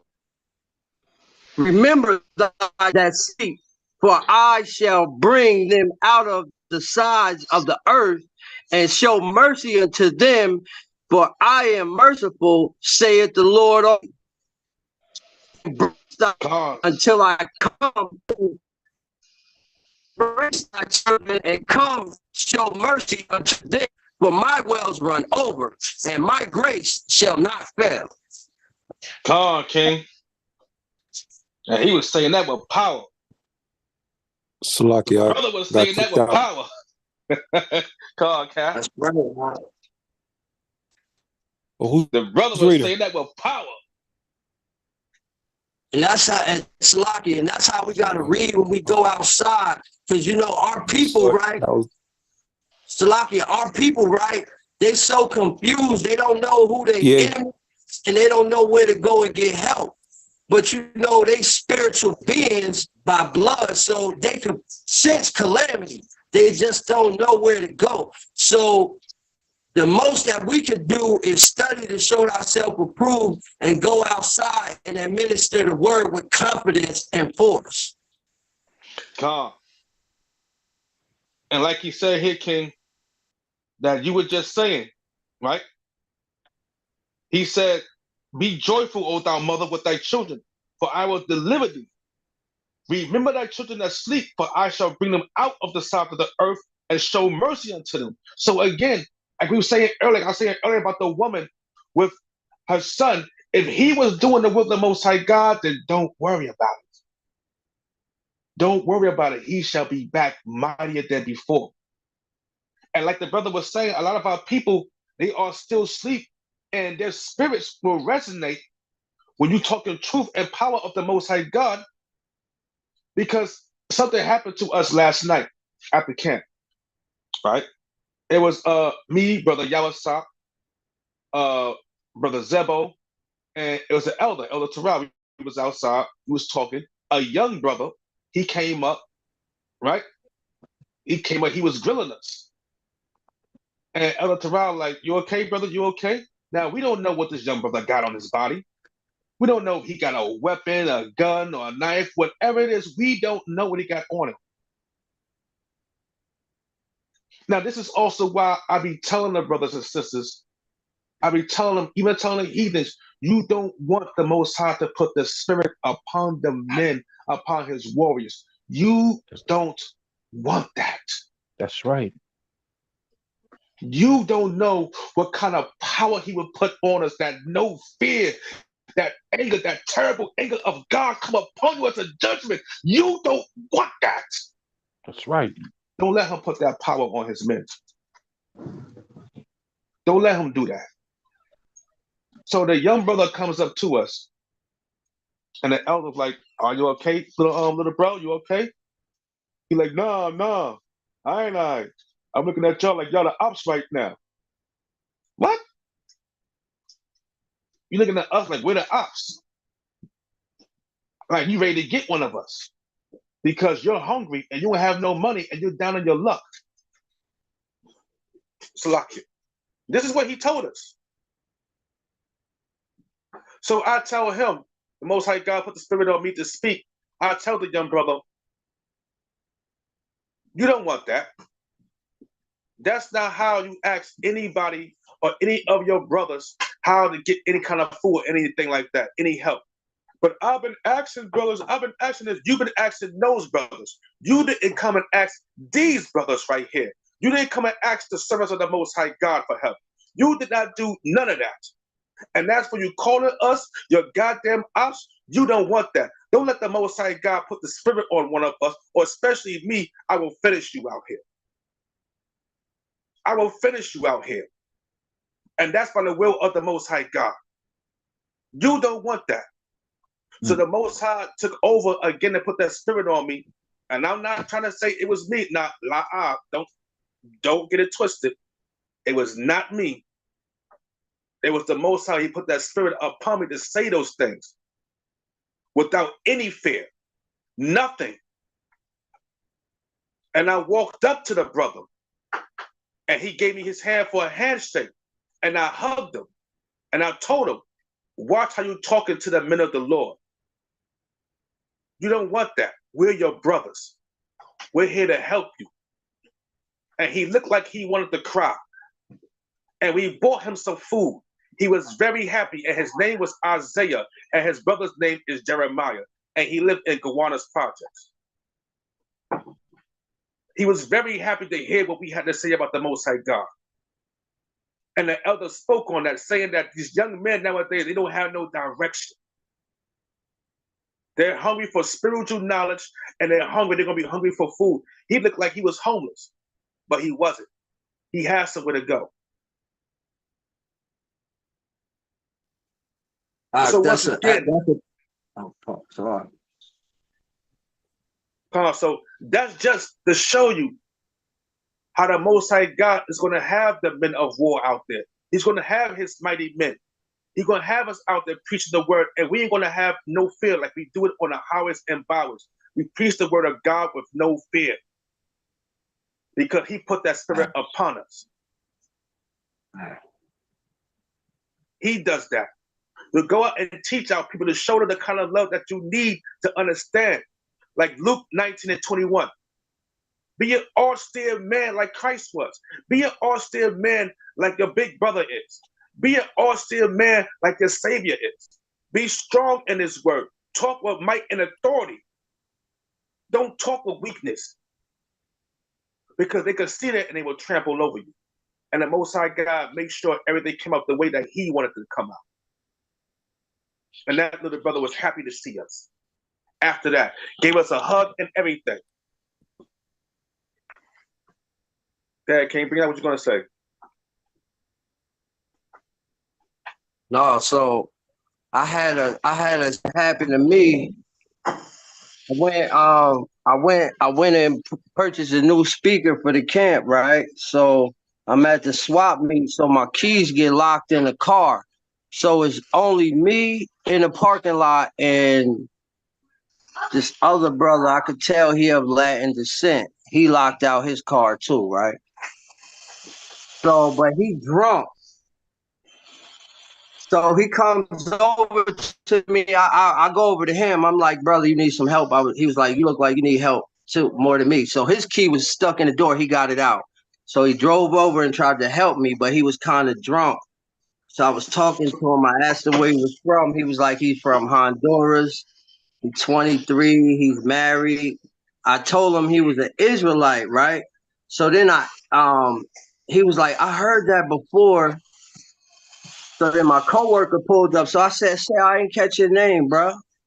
And he was like, I couldn't say what he said, but he was like, he beat his chest. He was like, I'm a Hebrew, real loud. And I'm like, was this some sort of test? Because he offered me some alcohol. He offered me some weed, all kinds of stuff right here. I'm doing something righteous. I'm buying fringes. I'm getting everything ready for camp. I get locked out of my car. Here's this other brother, Latin brother, and then he come after all of this because he act like he ain't know no law, statutes, and commandments. But at the end, when I asked him what his name was, he mumbled it and he walked past, pulled up, walked like, I'm Hebrew, Hebrew. And then he hopped in his car and left. I be swearing that the Most High be putting tests on us right now, temptation, like you were saying. That situation could have went a whole nother way, right? But you got the art of discernment. You know what I'm saying? The book lets you be able to see his weaknesses that he trying to use as something as power. You see it as a weakness though. So you came to that brother in an embracive tone, like you said, you gave him a hug. He wanted to give you a dap because even though you would have gave him a dap, he was still checking your temperature. You know what I'm saying? Right. Get you. You know what I'm saying? So, all praise to the Most High, man. That's what it takes. You gotta be confident out here, man. We gotta move like we know we got the might of the Lord, not a little bit, all the way. If you outside 1 deep, 2 deep, 3 deep, you out there a million deep. If you only really knew in your heart. That's why I talk loud. I be aggressive. I be stern because it's the fourth quarter. I don't got no time to be out here playing, man. I need to get some souls because I racked up a whole lot of sin over the years. God, King. All praises. Word. God, all praises, mighty King. You ain't the only one, brother. We all in this together. And this is why he got us again. Like I said earlier, we are ordained to go through this. We are ordained to fight for the Most High. We are ordained to do this. We the ones that have the most to lose. Because we know of his truth. We know what he has done for us. We felt his power and we felt his rage. We felt it. And our souls bear witness to the love of the Most High God and to a lot of his punishments also. I can contest to that as a walking testimony. But this is what Christ has to say about that. Let's get Revelation 3, verse 7 and 8.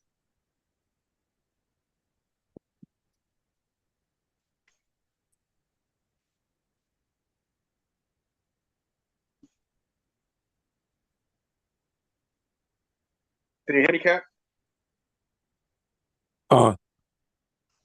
You want a Revelation chapter 7 verse what? Revelation 3, verse 7 and 8. This is the book of Revelation, chapter 3 and verse 7. Revelation chapter 3, verse 7. And to the angel of the church in Philadelphia write, these things saith he that is holy, he that is true, He that hath the key of David, he that openeth and no man shutteth, and shutteth and no man openeth. I know thy works. Behold, I have set before thee an open door, and no man can shut it. For thou hast a little strength, and hast kept my word, and hast not denied my name. Right. You see what we're doing out there. He the one that has the book, and the books are open right now. And he have us out there putting in work for him. Putting in work. The ones that are ordained in the book that was already written in the book, we don't know the names that are written in there. We got to continue to do his will and do the works of the Most High God until the day that we die. To the day that we die. But before you do that, just remember, you were ordained to be here. You were ordained to go out there with that kind of power and that kind of love and that kind of fury that you have for the Most High God. You were ordained to be that way. He made you that way. He made you with that fire to talk that way. He made you with that spirit of no fear. Like, nah, I'm going to go do this regardless. Like the cat was bringing out how they're going to be locking down a lot of people for bringing out the scriptures of the Most High God. But guess what? We're still out there preaching the word to this day. Because the Most High God has given us what? A spirit of power and not of fear. He ordained us to be that way.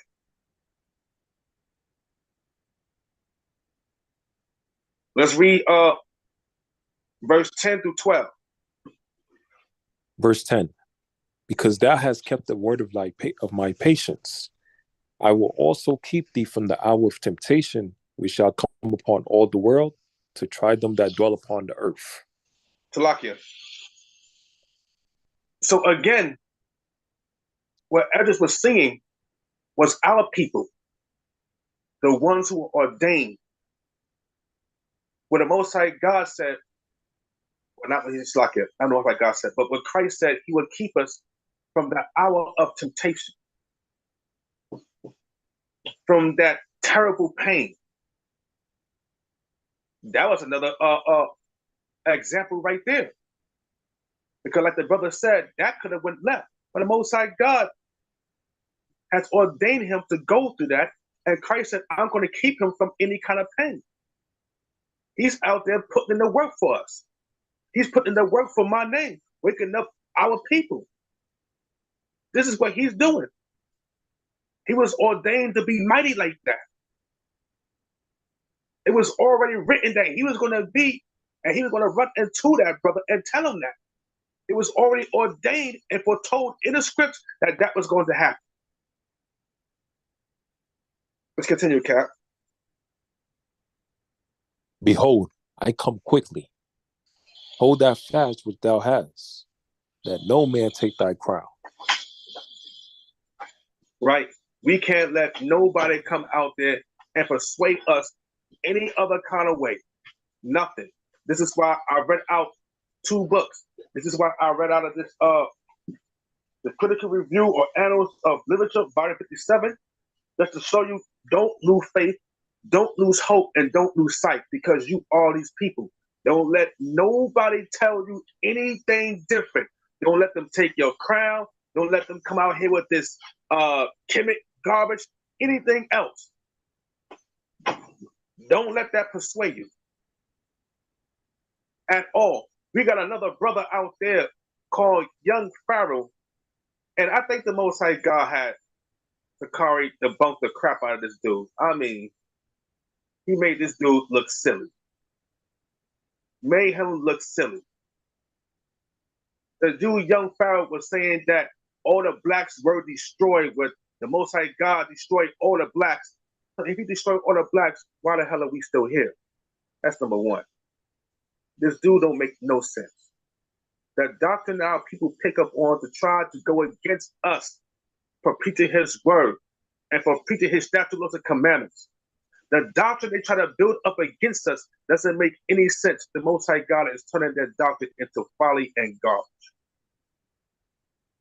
Folly and garbage. Bull crap.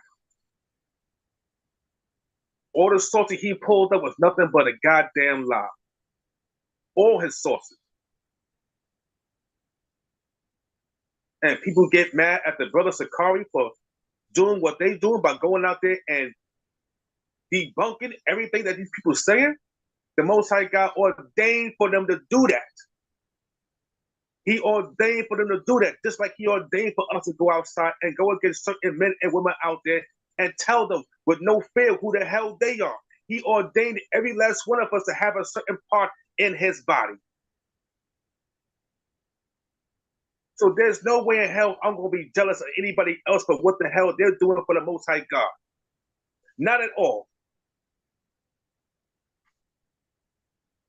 Let's continue, Cap. Verse 12. Him that overcometh will I make a pillar in the temple of my God, and he shall go no more out. And I will write upon him the name of my God and the name of the city of my God, which is New Jerusalem, which cometh down out of heaven from my God. And I will write upon him my new name. And this is also another cut against these so-called Christians who out there try to tell you that Yahushua doesn't have a God. This is a cut right there against them. But when you continue to do everything that Christ tells you to do, when you continue to follow the statutes, laws, and commandments of the Most High God, he's going to make sure your flame never goes out. Never goes out. And I pray that for all my brothers and sisters. I hope your flame never goes out. Never. I hope when somebody even try to get close to you that they get burnt. The heat from your body, from your soul, burns them. That's how hot you should be. That's how hot I want my brothers to be. All for the will of the Most High.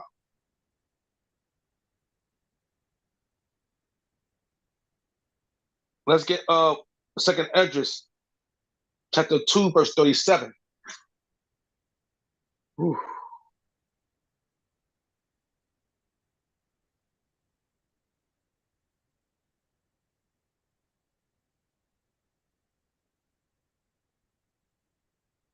It's the book of 2nd Esdras, chapter 2, and verse 37. Oh, receive the gift that is given you, and be glad, giving thanks unto him that have led you to the heavenly kingdom. Salakia, you see that? Receive the gift that he has given you to go out and do what you do. Because you were ordained to go into the kingdom of heaven. You were ordained. So the gift that you have right now, be thankful, be glad for it. He's given you the ability to do whatever the hell you got to do for his ministry, for his glory, for his power, for his kingdom, for his son. He's given you that ability. And that goes for all of us.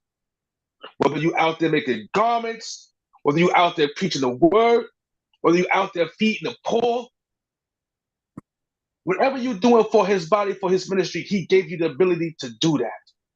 He did that. Whether you out there battling, going against other people for his scriptures, for his faith, for his knowledge, whatever it is, he ordained you and gave you that gift to do such a thing. You didn't have it on your own. It was given to you. Let's continue, Cap.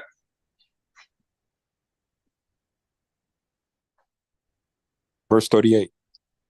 Arise up and stand. Behold, the number of those that be sealed in the feast of the Lord. Right. The number that be sealed in the feast of the Lord. That's the 144,000. Which are departed from the shadow of the world.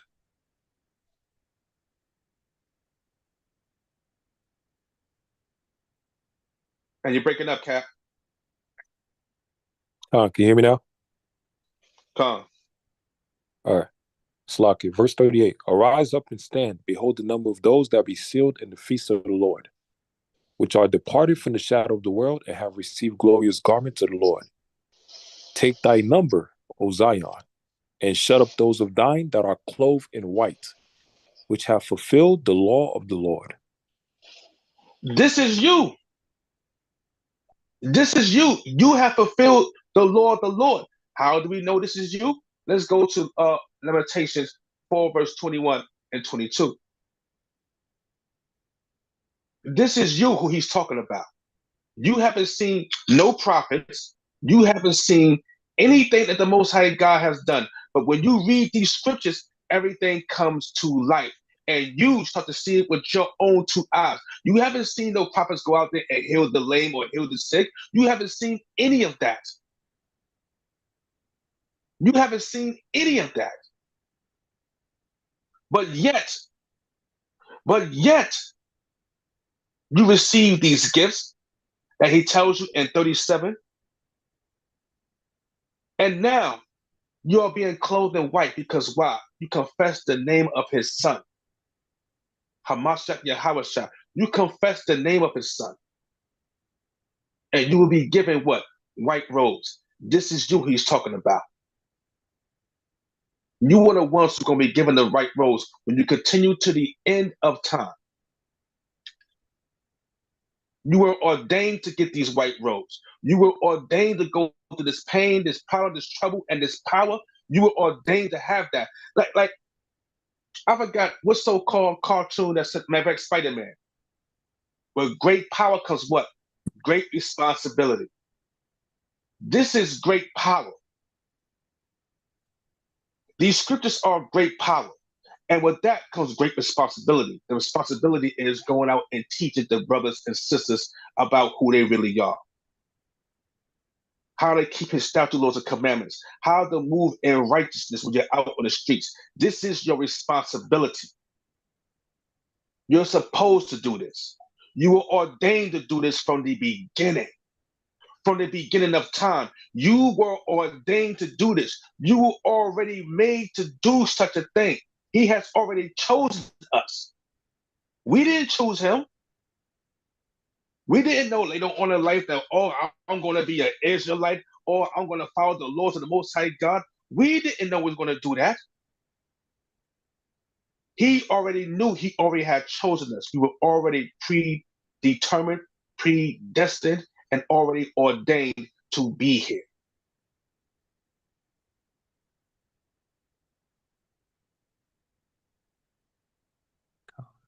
Hey, Kat, can you bring out that scripture? Lamentations 4, verse 22, 21, verse 22. This is Lamentations chapter 4, verse 21. Rejoice and be glad, O daughter of Edom, that dwellest in the land of Uz. The cup also shall pass through unto thee. Thou shalt be drunken and shalt make thyself naked. Asalakia.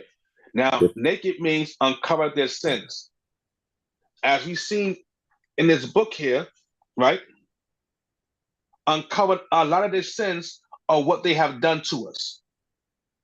A lot of the sins, especially the sins of them trying to hide that we were the true Jews, that the Negroes descended from the Jews. They try to hide that in this book. The Most High God just brought it out. He said, I'm going to put this book out there for the brothers to get it, my servants to get it, and teach my children that they are the true descendants of the Israelites. They are the true descendants of these Jews. You are. I'm going to teach my people that. I'm going to have my servants go out there and push this word and to show them through the sins of so-called daughter of Babylon, through the sins of America, to show them that they document these things. And this is not, and America wasn't even thought of at this time. This is all Mount Seir. They wasn't even thought of at this time. It was the Spanish, the Dutch, the Brandenburgers. They were the ones pushing this. And they documented it.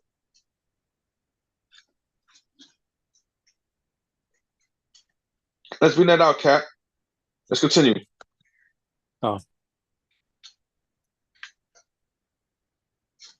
Verse 22. The punishment of thine iniquity is accomplished, O daughter of Zion. He will no more carry thee away into captivity. He will visit thine iniquity, O daughter of Edom. he would discover thy sins. Come on. You see that?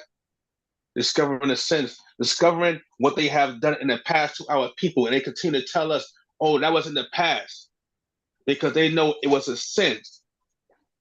It was a sin to do what the hell they did to our people. It was pure wickedness to murder your brother, to cut off our hands, to sell us into slavery. It was a sin to do such things. They knew that, but they had a perpetual hatred against our people. All the atrocities they've done to us is right here. And they divide up the knowledge into all kind of different books, hoping that we won't have the time to sit down and read. But the Most High God makes what? His children sit down and read and gather up the knowledge to speak it to his people. Like it says in the New Testament, who can resist the will? Who can resist the will of the Heavenly Father? Not one of us. We are all here by his design and by his will. We were ordained, once again, we were ordained to do what we do for the Most High God. He said he would no longer take us away again in captivity. That was the last slave trade. What other nation, after what we have gone through, has been into slavery like us? What other nation? Not one. Not one nation. Not even the so-called Jewish man, when they went through the so-called Holocaust. That didn't last long. What, 2 or 3 years?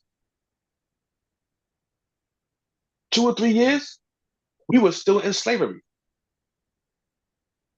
We were still going through it. When did they kill Dr. Martin Luther King?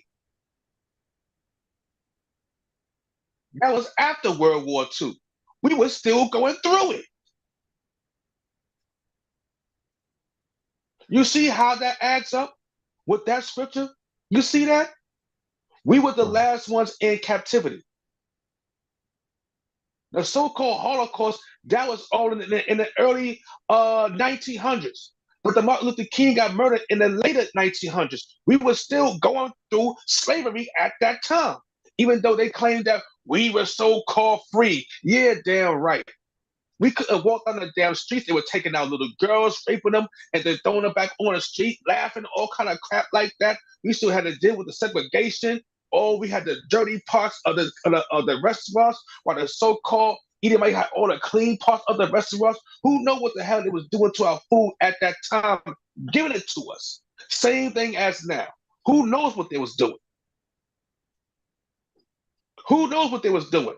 We were still going through the pain and torture at that time during slavery. We were still in slavery. But they didn't have to deal with that. So that's how you know also that that scripture should have proved that they were not the Jews you were. They are not Israelites or the descendants of the Israelites or Hebrews you are.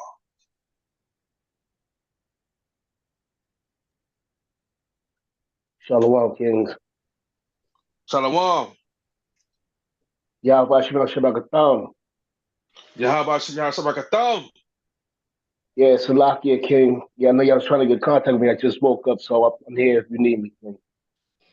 Come. All praise to the Most High, the Water King. You're on the bar.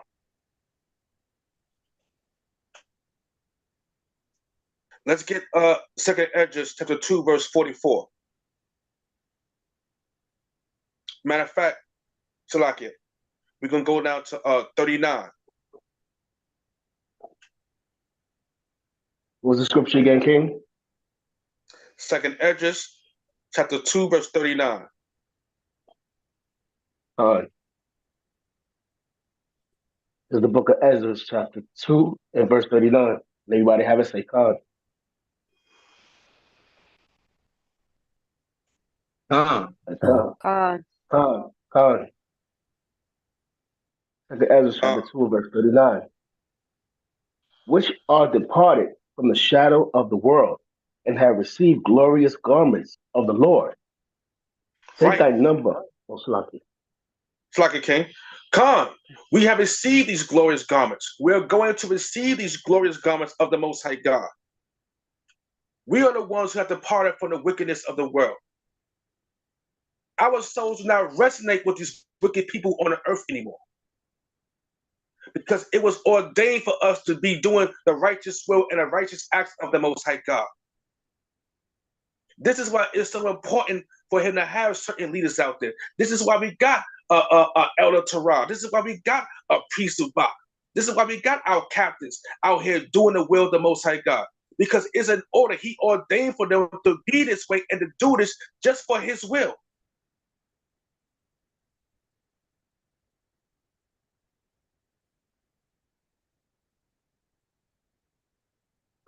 Let's continue, Mighty King. Con, reading on. Verse 40. Take thy number, O Zion, and shut up those of thine that are clothed in white, which have fulfilled the law of the Lord. Con, continue. The number of thy children, whom thou longest for, is fulfilled. Beseech the power of the Lord, that thy people, which have been called from the beginning, may be hallowed. Right. His people that have been called from the beginning may be hallowed. His people, not everybody else. You have been hallowed. Continue, King. Con. Verse 42. I, Ezra, saw upon the mountain Zion a great people, whom I could not number, and they all praised the Lord with song. Right. A great amount of us. This is the 144,000. We're out there praising the Most High God. We're praising him. We're lifting up his son. And with everything we do, we speak upon it. We give thanks to the Most High God by way of his magnificent son, Hamashiach Yahawashah. Who else is doing it the way like that? Who else? Nobody but Israel. Nobody. Let's continue. Verse 43. And in the midst of them, there was a young man of a high stature, taller than all the rest, and upon every one of their heads he set crown, and was more exalted, which I marveled at greatly. Right. He was higher than everybody else, the tallest one amongst us, the tallest tree out there, and he put in crowns on every one of our heads. This is what Ezra saw. This is what he saw at the end of times. The end. And he asked him, like, damn, who are these people? Who are these people? Is this still Zion? Who is getting this? Let's continue. Verse 44. So I asked the angel and said, Sir, what are these? And he answered and said unto me, These be they that have put off the mortal's clothing and put on the immortal, and have confessed the name of God, and are they crowned and receive palms. Continue, King. Then said I unto the angel, What young person is it that crowneth them, and giveth them palms in their hands? So he answered and said unto me, It is the Son of God, whom they have confessed in the world. Then began I greatly to commend them that stood so stiffly for the name of the Lord.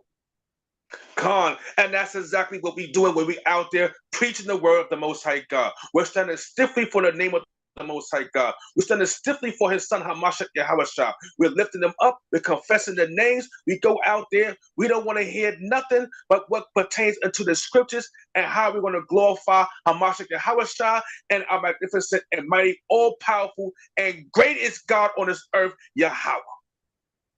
That's our job, and we do it for his glory, for his kingdom. We do it to make him happy, to try and please him, not to please man, not to please nobody else, but we try to please the Heavenly Father. And this is how you know he's only talking to his people, nobody else. So when other people try to get out there and preach the word, you understand that they're nothing but a bunch of lies, because he was now talking to them for being 144,000. They're not going to get into the kingdom until the 12 gates. They're not going into the 12 gates. When you bring these things up to these Christians, they try to run from it. 12 gates for the 12 tribes. Nobody else. Let's continue, mighty king. Con. Verse 48.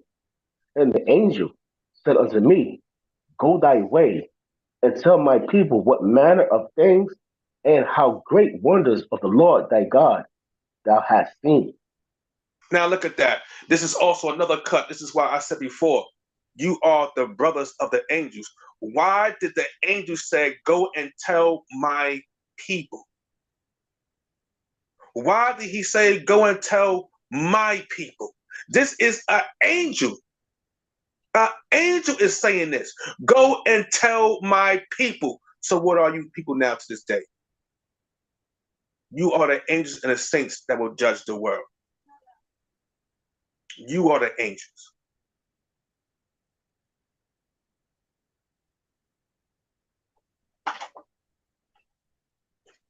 Let's get Revelation 19, verse 10. Just to show and prove that. Okay. This is the book of Revelations, chapter 19, and verse 10. When everyone have it, say Con.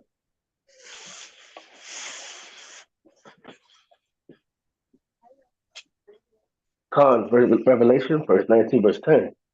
And I fell at his feet to worship him. And he said unto me, See it thou do it not. I am thy fellow servant, and of thy brethren that have the testimony of Yahushua Mashiach. Worship God, for the testimony of Yahushua is the spirit of prophecy. God, you see that? Once again, I'm not telling you this trying to boost up your ego. I'm telling you this because we have a job to do. The angel is telling you right now, again, I am your fellow servant, thy brethren. Thy brethren. So when you go back into 2nd Ezra, chapter 2, verse 48, and you just read what he said, go tell my people, understand, you are the brothers of these angels. You are the angels that are on earth. You are. So now, if they got angels on the earth, then you know damn well they got demons on this earth also. That's just common sense. Remember, the Most High God deals in balance. He deals in balance. He made one vessel to honor and one vessel to dishonor. You learn that in Romans again, the 9th chapter. You learn that. One to honor and one to dishonor. But the angel just called you his brethren, his brother. The angel told Ezra, go and tell my people. This is the angel.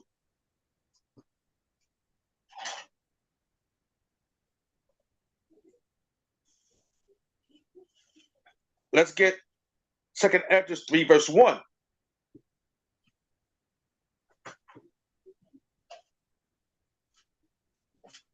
Okay. This is the book of 2nd Ezra, chapter 3, and verse 1. When everybody have it, say Con. This is the book of 2nd Ezra, chapter 3, and verse 1. In the 30th year, after the ruin of the city, I was in Babylon, and lay troubled upon my bed, and my thoughts came up over my heart. Right. Now, he laying in Babylon, right? After the ruin of the city. And his mind is troubled. Why? He's thinking about his people. Let's continue, King. Come on, King. Reading on. Verse 2. For I saw the desolation of Zion, and the wealth of them that dwell at Babylon.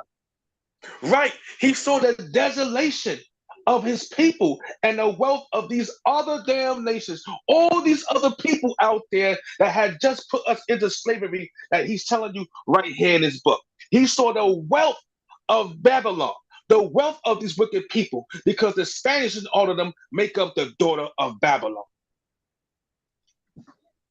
Look at that. The Spaniards was the one that came over here and tried to colonize colonize Asaroth. They came over here. They came over here first.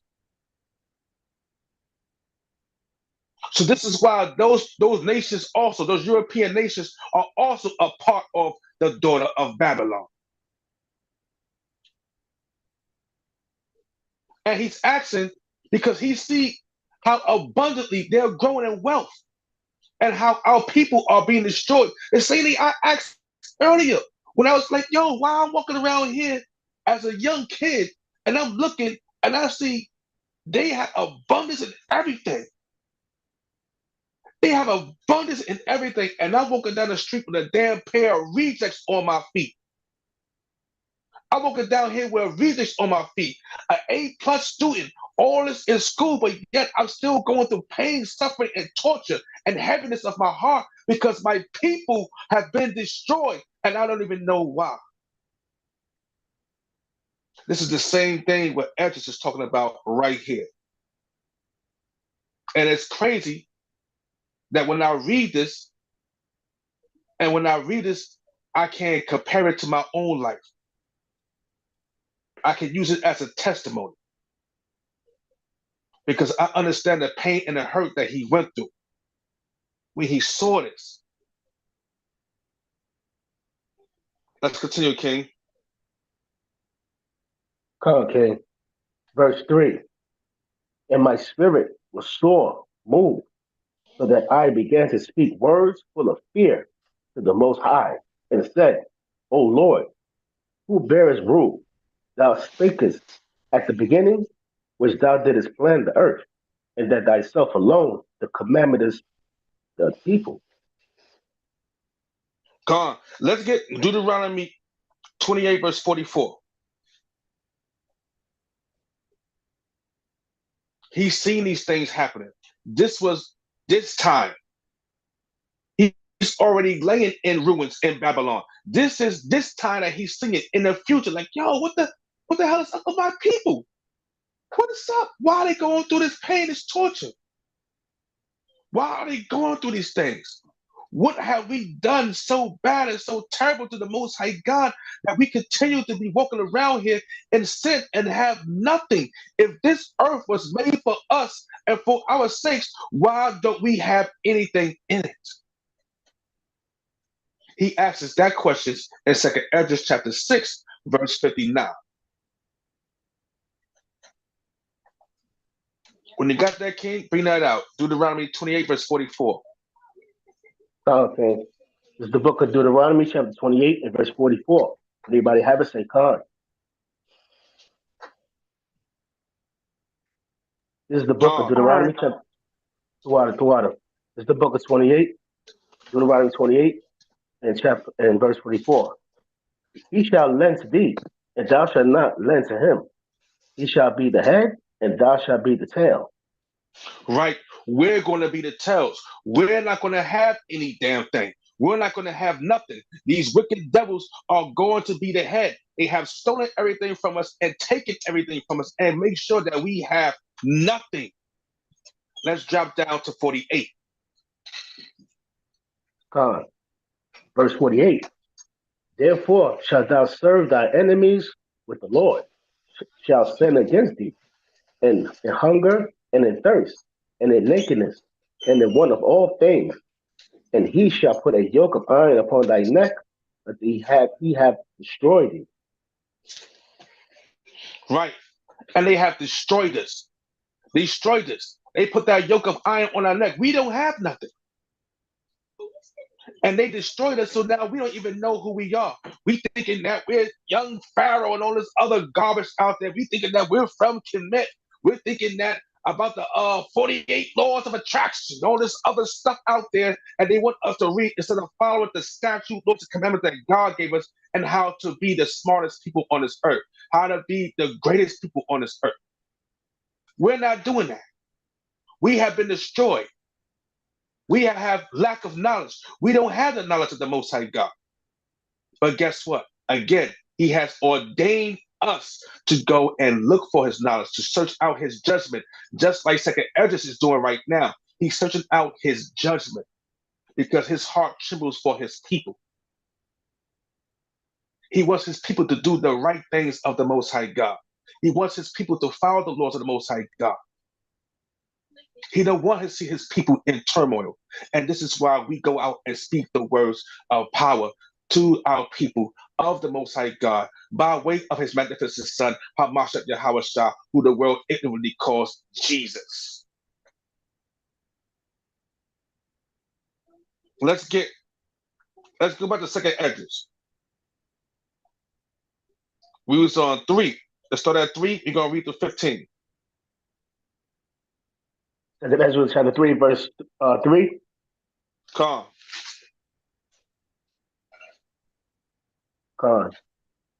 There's the book of Second Ezra, chapter 3, and verse number 3. And my skirt was sore moved, so that I began to speak words full of fear to the Most High, and said, O Lord, who bearest rule, thou speakest at the beginning, when thou didst plant the earth, and that thyself alone, and commandedest the people. Continue, King. Reading on. And gave us a body unto Adam without soul, which was the workmanship of thy hand, and didst breathe into him the breath of life, and he was made living before thee. Continue. And thou leadest him into paradise, which thy right hand had planted, before ever the earth came before it. Salakia. So now again, it was ordained for Adam to be in this paradise. You see how this is going? You see how it's going? Before ever the earth came forward, it was already ordained for Adam to be in paradise. It was already ordained for his seed to be what? Going through to paradise, just like him. But the thing is now we have to fight for it.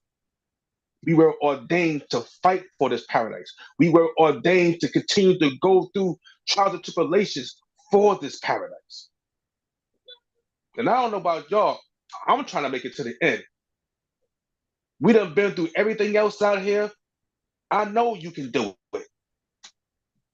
I have more faith and I believe more in you that you can make it. I had a belief in every last one of you. You can make it. You've been to some SHIT through your life. Every last one of us on this call, we've been through it. So if you've been through that, damn it, you could go through this. This is nothing. This is nothing.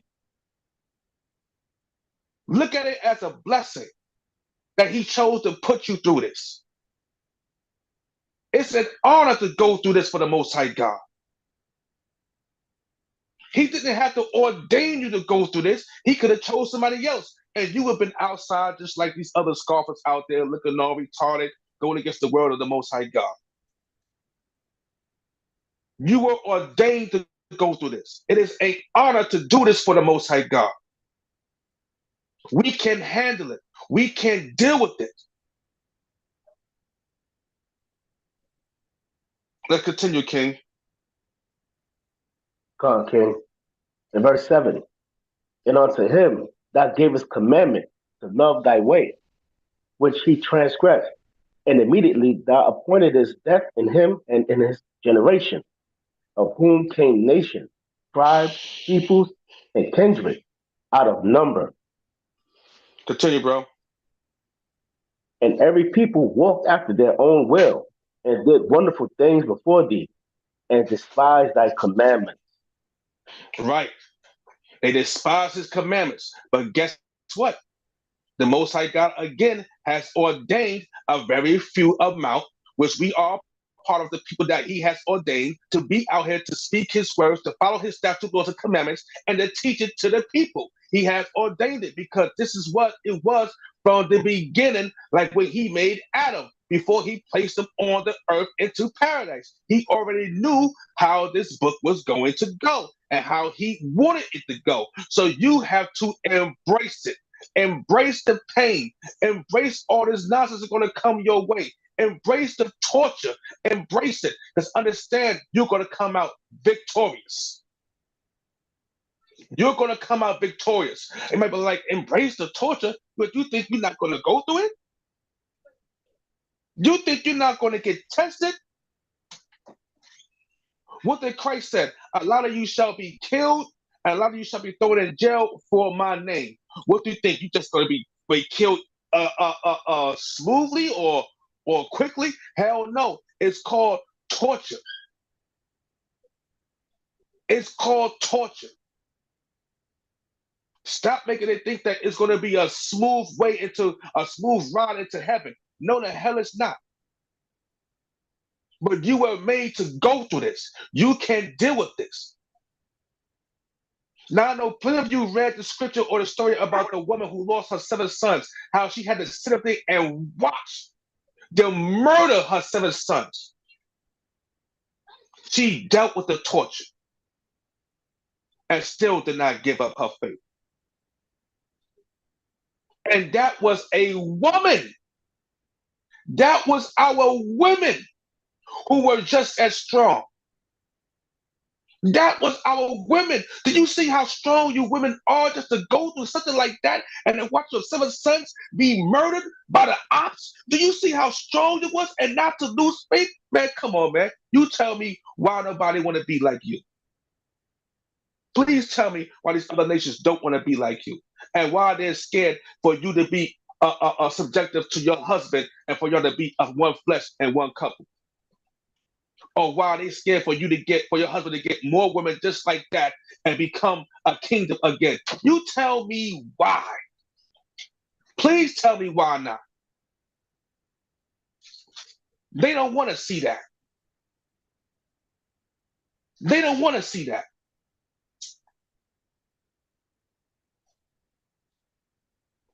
Let's continue, King. Come on, King. Reading on. Verse 9. And again, in process of time, thou broughtest the flood upon those that dwell in the world and destroyed them. And Continue. it came to pass in every of them that as death was to Adam, so was the flood to thee. Come on, continue. Nevertheless, one of them thou liftedest, namely Noah, with his household, of whom came all righteous men. Right, because out of Noah came Shem, Ham, and Japheth. And Shem was the one that was blessed by the Most High God. And out of Shem come all righteous men. What do he mean by that? He means by Jacob. Abraham, Isaac, and Jacob comes out of the line of Shem. David, Solomon, Yahushua, all these men come out of the line of Shem. All righteous men.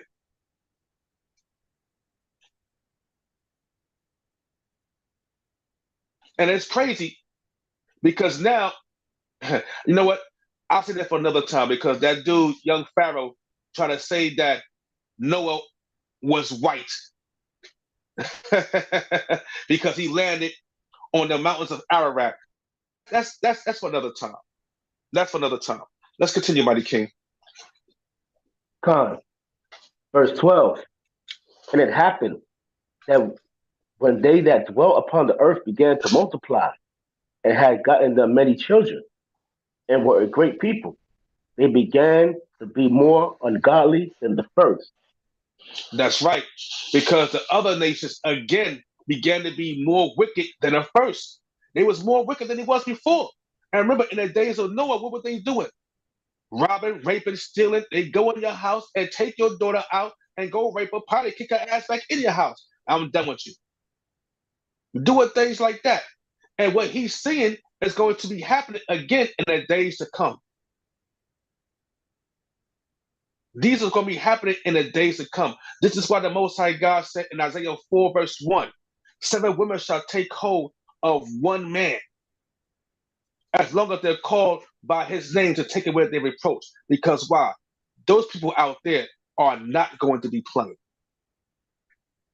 They are not going to be playing at all.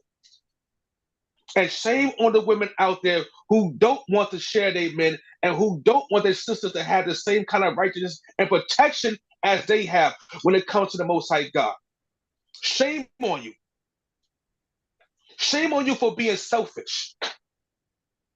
Was the Most High God selfish to you? Was he selfish to you when he showed you this word and told you to keep his commandments? No, he was not. Shame on you for being selfish. Let's continue, King. Verse 13. Now, when they lived so wickedly before thee, thou didst choose thee a man from among them, whose name was Abraham. Let's Him thou continue. lovest, him thou lovest, and unto him only thou showedest thy will, and madest an everlasting covenant with him, promising him that thou wouldest never forsake his seed. That's right. He never forsaken us. Never. Even down to this time right now where we're ordained. Where we're ordained to go out there and speak his words. We're ordained to get the kingdom of heaven. We're ordained to go through these Jacob's troubles, these mountains and these politics about to mount upon us. We're ordained to go through and survive as long as we continue to keep his statutes, laws, and commandments and keep the faith of Makayaahlah. We are ordained to go through this. This is for us.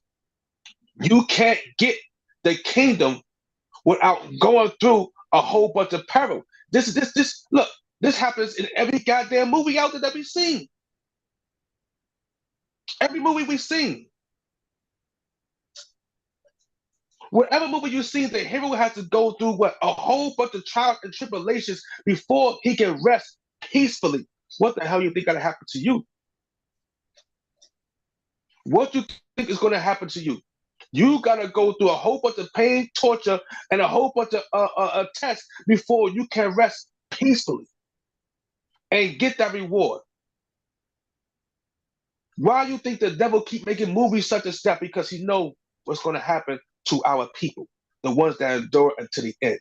You who have been ordained to endure until the end. He knows that. So he makes movies about you.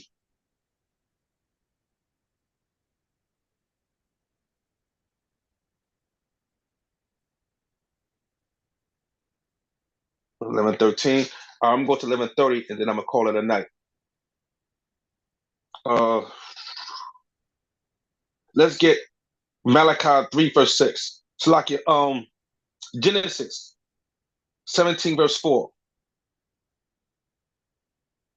King said Genesis 17 verse 4. Come.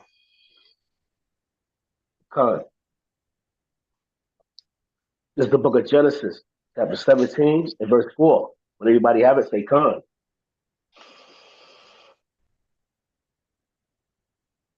This is Genesis chapter 17 and verse con. This is the book of Genesis, chapter 17 and verse 4. And it reads, As for me, holden, my covenant is with thee, and thou shalt be a father of many nations. Come. Read the next one, King.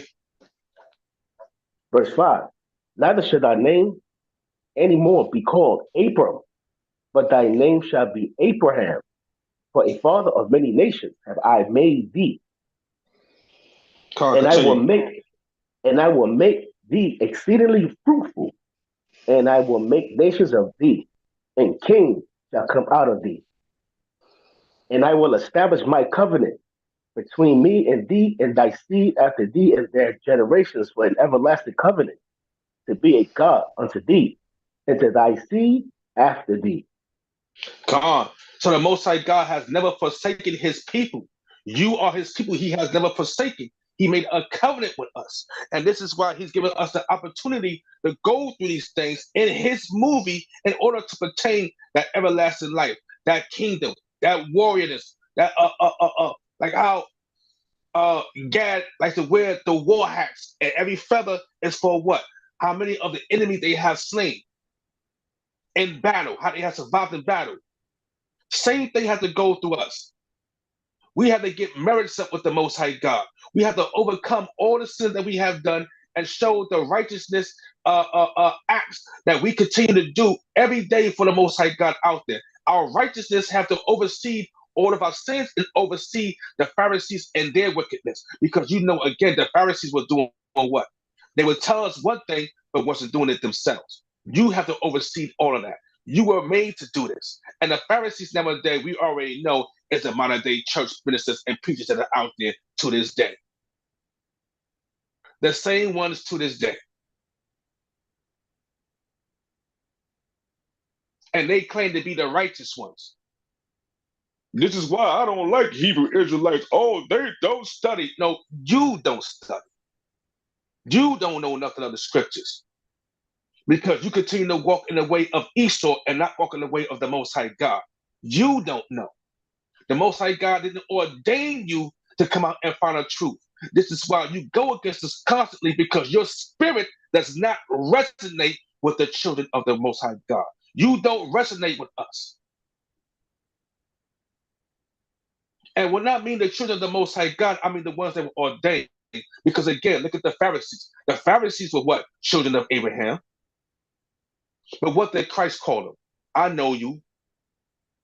I know you. You are of your father, the devil. And he's talking to the Pharisees. So come on now. Come on now. Let's jump down to 19 real quick.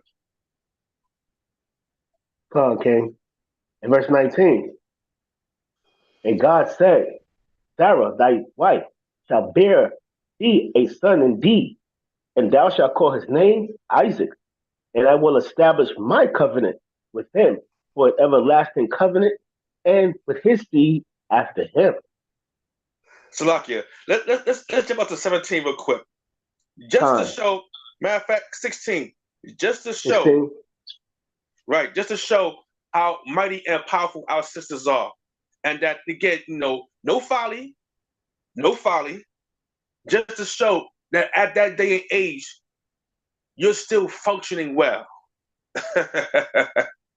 I'm not trying to go and be too graphic with that, but you're still functioning well.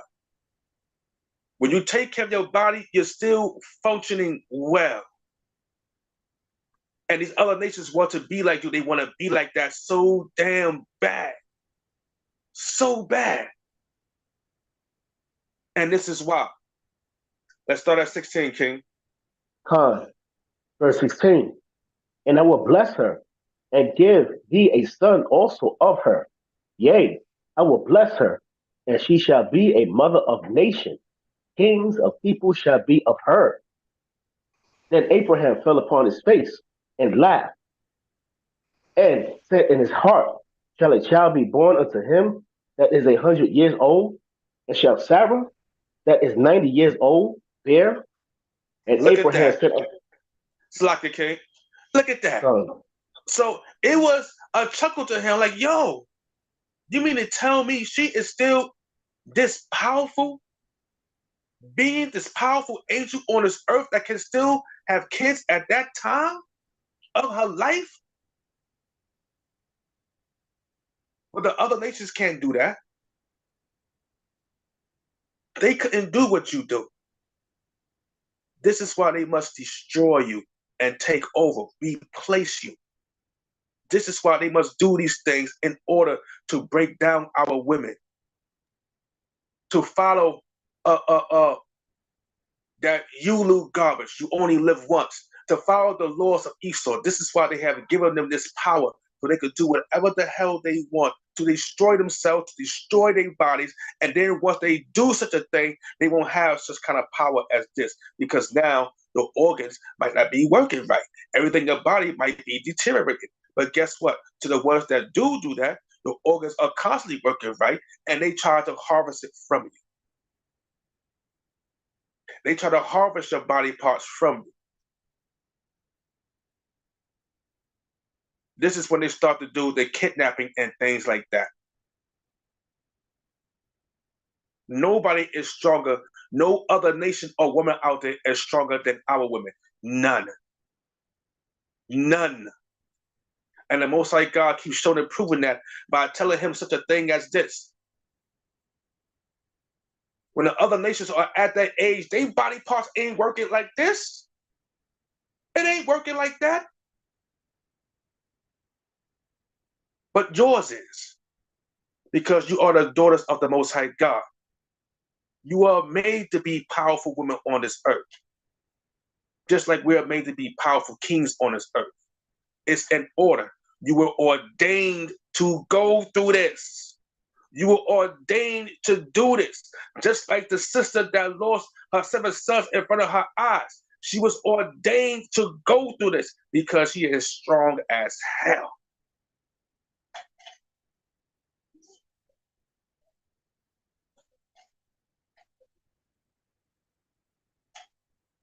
Let's go back to 2nd Ezra chapter 3, verse 18.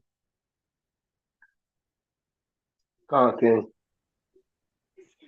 It's the book of 2nd Ezra, chapter 3, and verse 18. Everybody have it? Say Con. Con. Con, all praises. 2nd Ezra, chapter 3, and verse 18. And bowing the heaven, thou didst set fast the earth, movest the whole world, and madest the depths to tremble, and troublest the men of that age. Con, continue, King. Con. And thy glory went through 4 gates of fire, and of earthquake, and of wind, and of cold, that thou mightest give the law unto the seed of Jacob, and diligence unto the generation of Israel. Con. Let's jump down to 30 for time's sake. Con, verse 30. For I have seen how thou sufferest them sinning, and how spared wicked doers, and hast destroyed thy people, and have preserved thy enemy, and has not signified it. Right. He has preserved us, and he has not destroyed the evildoers as of yet. And he's seeing this. He's seeing this in the future. Like, yo, they building up cities. They got the earth under submission. They making all these armies and things like that. But he has destroyed his people. We have been destroyed because our ancestors have not kept the statutes, laws, and commandments. And he's seeing this. He's seeing this. And he's asking, like, why? Why is this happening? Let's continue to read. Reading on, verse 31. I do not remember how this way may be left. Are they then of Babylon better than they of Zion? Right. Are these wicked people better than your children? Are they better than us? When you told us in Deuteronomy 7 verse 6 that we are above all people on the earth, are these wicked people better than the children of Zion? This is what he's asking. Because he see, like how we see out here, and again, like I keep telling you, how I used to walk around the earth and walk around outside and look like, yo, why? They got all the new super duper fancy cars that come out as soon as it hit. They got this, they got that. But what are he telling me not to do? Not to what? We are not to envy the wicked. Not to envy it. But I'm not envying. I was asking the question, why? Why aren't my people having it? Why my people got to sell drugs just to make such a thing happen? Why we got to go through this? Why we have to deal with this? Why are we the lowest pieces of crap on earth right now? Why are we called as a reproach? Let's continue. Gone. Reading on. I do not remember how this way may be left. Are they then the Babylon better than thy of Zion? Or is there any other people that know of thee besides Israel? Or what generation have so believed thy covenant as Jacob? And yet their reward appeareth not, and their labor have no fruit. For I have gone here and there through the heathen, and I see that they flow in wealth, and think not upon thy commandments. Slakia. They flow in wealth, and none of these nations think of his commandments. Not one. Not one of them think about the Most High God's commandments. Not a damn nation out here. Not these fronting Muslims out here who talking about, oh, Allah did this and did that. You're not following his commandments. Not these so-called Amalekites. They're not following his commandments. Not these so-called Caucasians. They're not following his commandments. Not the Russians, not the Chinese, no other damn nation out there is following the commandments of God but us. And they still float in wealth. But that's all about to change. It's all for a reason. And we just have to live through it for now.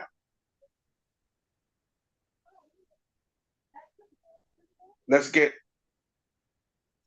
2nd Ezra 7 verse 46 to 49. And I'm going to end it with there. Hey, This is the book of Salaki, gang. Salaki. Quick question, just to back up your point, with these nations not even following their own commandments. Jake don't even really follow Islam.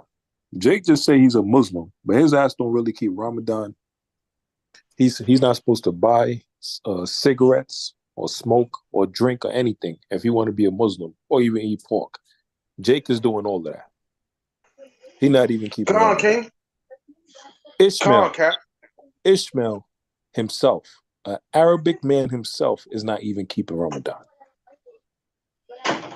And he's smoking, he's drinking, he's not even keeping Ramadan. So these nations can't even keep their own damn laws. You know, man. Come on. Yo, that's a fact right there, Cap. That's a fact. As I was with the other company, Well Companies, when I was out there driving the tractor last year, I was talking to a brother who was supposed to be a devout Muslim, and he's telling me he can eat pork. I said, what? Where'd that come from? Oh, Muhammad said there's nothing else on the earth, and you starving, you can eat the pig. I said, yo. I thought that's supposed to be, you're supposed to be a devout Muslim. You're not supposed to be eating pork at all. Now you're supposed to be touching it.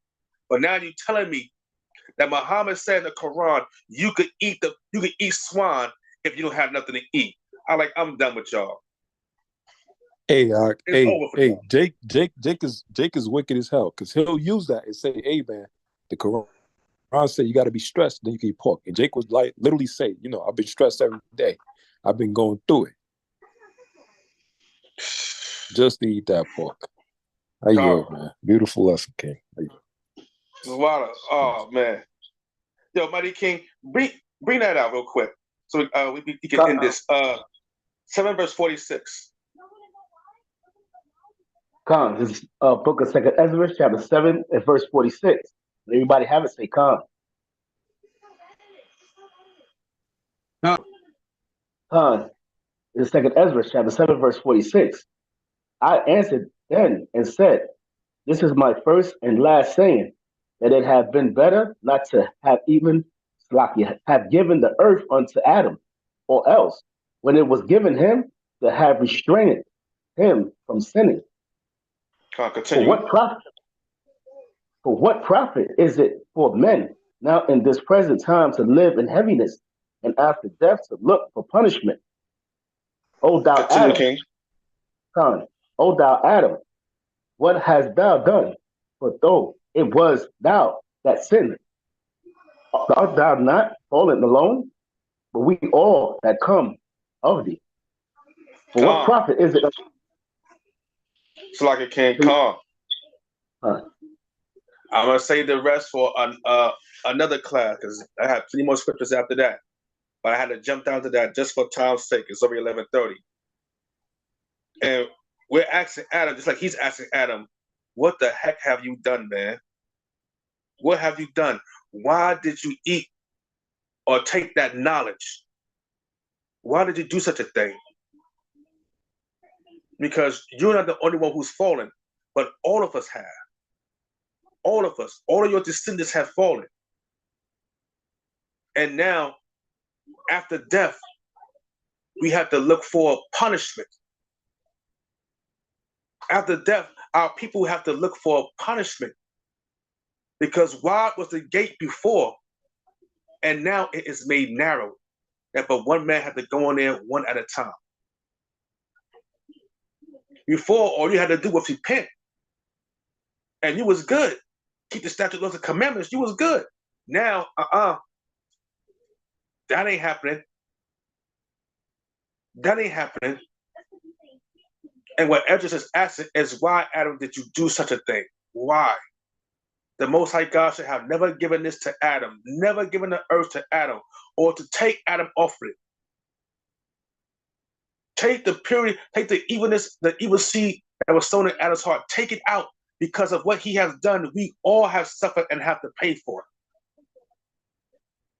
But what Esdras didn't know, it was ordained for us to go through this from the beginning of time. Like we read before, when he had made Adam before the earth was even created, it was ordained for us to go through such a thing, for us to do this. It is ordained. We must.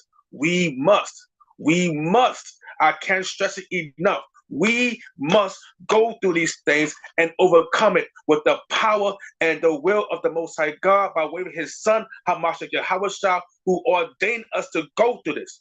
We can do it. I have faith and I believe in every last one of you out there. You can do it. You can do it. You got this down far. We can go further. We can go out into infinity and beyond. We can do this. By the will of the Most High God, we got this. Makayaahlah.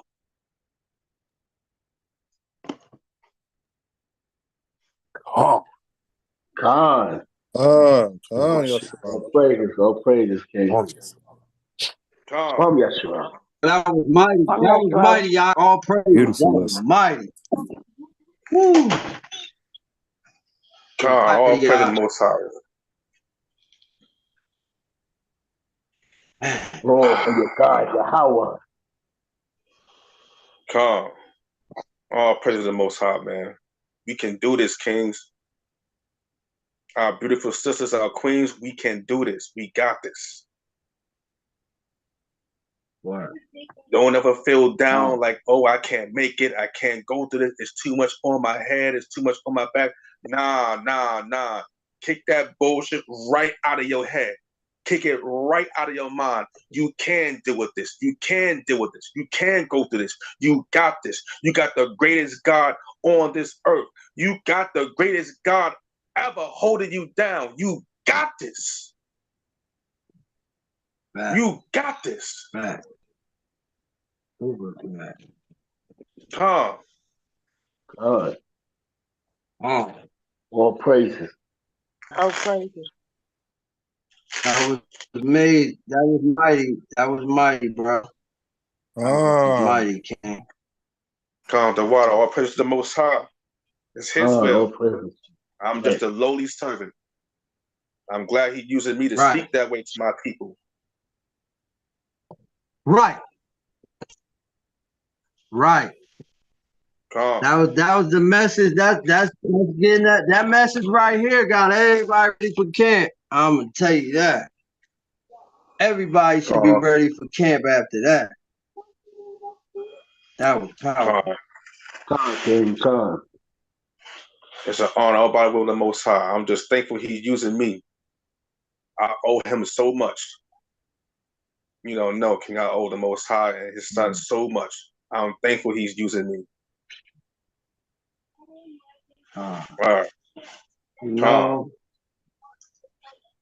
That feel right there, that I know that feeling because I was spiritually dead less than, I want to say like about a year and a half. I've been seeking this face for about a year and a half, right? And I study diligently, no matter what. If I fall or whatever, I just, every day I got a regimen. I go to the plantation, I come back to the crib, everybody situated, and I study for the rest of the night, right? And I told cause like, my parents, they old, I started to see things, everybody cut me off. I don't got no friends, old friends no more, right? Family, moms, pops, everybody cut me off, right? Stayed in the truth, kept going, just studying and being humble enough to listen. Even when I thought I knew something, he always showed me I didn't know something. And I watched the brothers and I just, it inspires you. The Most High put it on y'all spirit. That's what you want now.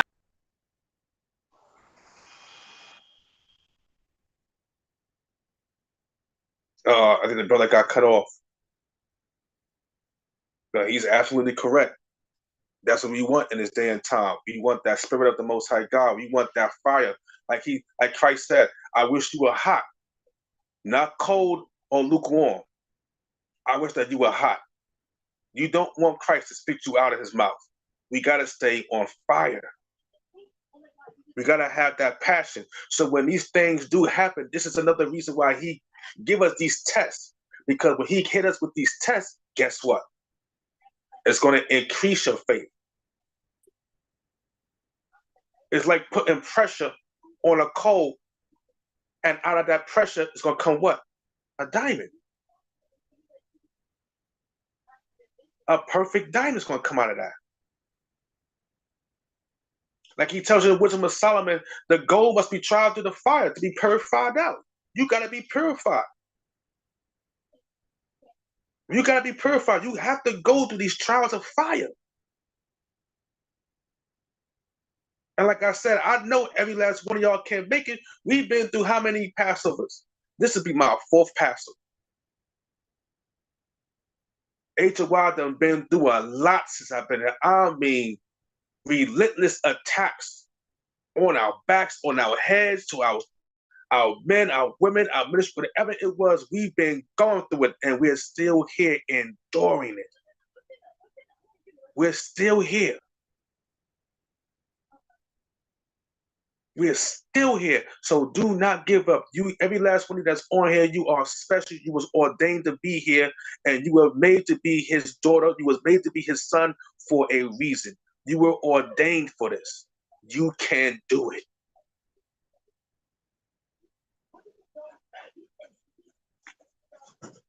Any other brother or sister got any questions before we close it up with the prayer?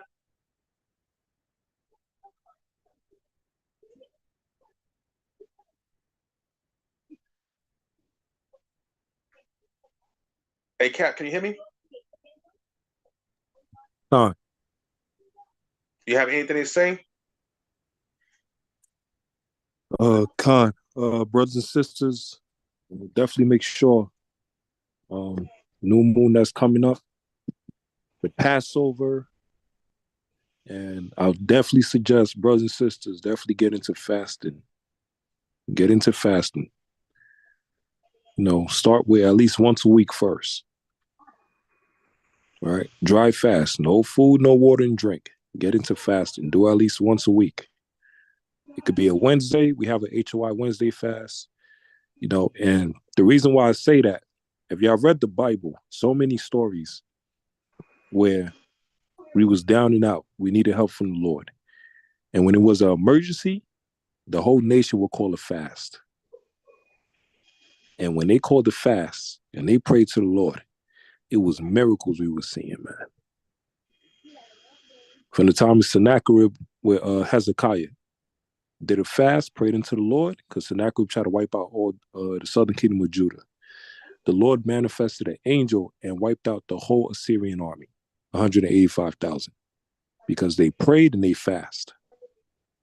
They fast and they prayed to the Lord. You know, Judith, Mordecai and Judith, Slakia, Esther and Mordecai. Haman, the Edomite, tried to wipe out the whole entire nation of Israel during the time of with the Persians. Esther and Mordecai called for a fast for the nation, and the Lord put the spirit on the king. And a lot of people don't know, the king was crazy, right? Ahasuerus was crazy. He thought he was a god king, and you know what he says goes. But the Lord put the spirit on him to show favor to Esther and the nation of Israel, and overturn all the wicked things of Haman, the Edomite. That's because they did a fast, and then they prayed and asked the Lord for help, right? Keep in mind, we are in the last captivity. We got to use all the weapons that we got. And our weapon is not physical, it's spiritual, right? And fasting and praying and then giving alms as well is a nuclear bomb that's in our arsenal that we as a nation don't really tap into. Right? That's our spiritual weapon. Person, you got an issue with somebody at the job, especially as a heathen, and they're giving you trouble. Well, guess what? Did you know you can fast or pray to the Lord? and throw a curse on these heathens? And watch what the Lord do in less than 2 weeks. You can actually do that because your Father's going to answer your prayers, but you got to make sure you're doing His will.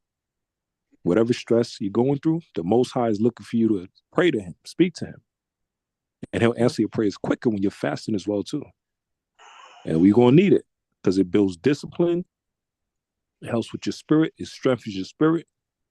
You know, it helps with understanding more of the scriptures, you know, and it help increase the fruits of the spirit that we got as a nation.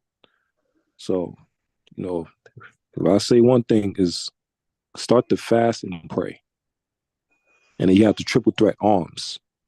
You know, you give alms to your brothers and sisters or, you know, to your respective camps within the cities. But fast, prayer, and alms is very important. And we got to start tapping into that as a nation. Each person individually, men, women, and children.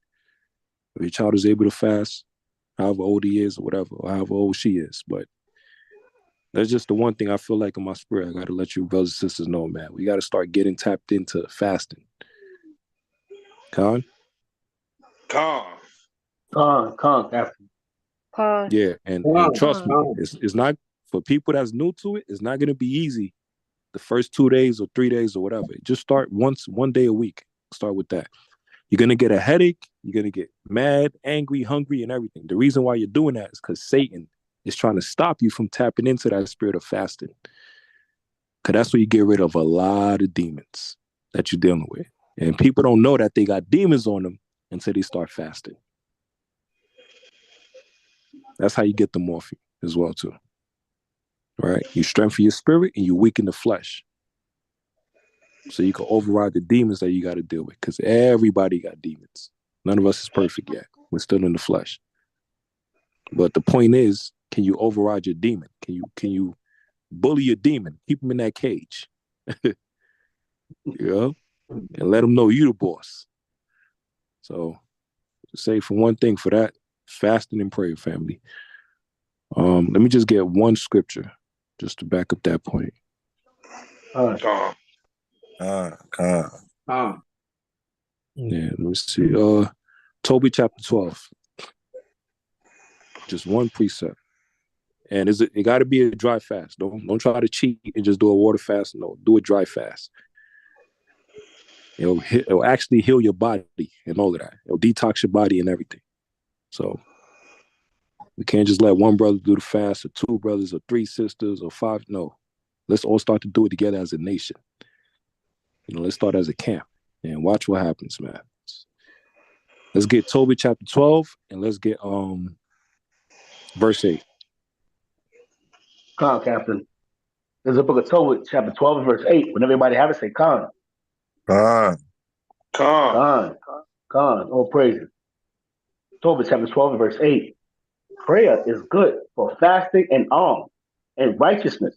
A little with righteousness is better than much with unrighteousness. It is better to give alms than to lay up gold. Right. So it says prayer is good with fasting and alms with righteousness. So the triple threat is prayer, fasting, and alms. Right. So keep that in mind. Prayer, fasting, and alms. Con? And a lot of people might have issues with alms. What they don't understand with alms is what you give to the Most High is actually what He's going to give you back and more. Don't look at it, you giving your money to some nigga or elder and this and that, like he wicked as hell, brother and sister. No. What you give it is not you giving it to them. It's you're actually giving it to the Lord. You're actually doing what the pastor's supposed to be doing with the people. Right? In righteousness. Right? And let me just get one more. Mark chapter 9, just to prove it. This is what Yahushua said. Mark chapter 9 and verse number 27, 28, and 29. Captain. There's the book of Mark, chapter 9 and verse 27. Everybody have it, say con. But Yahushua took him by the hand and lifted him up, and he arose.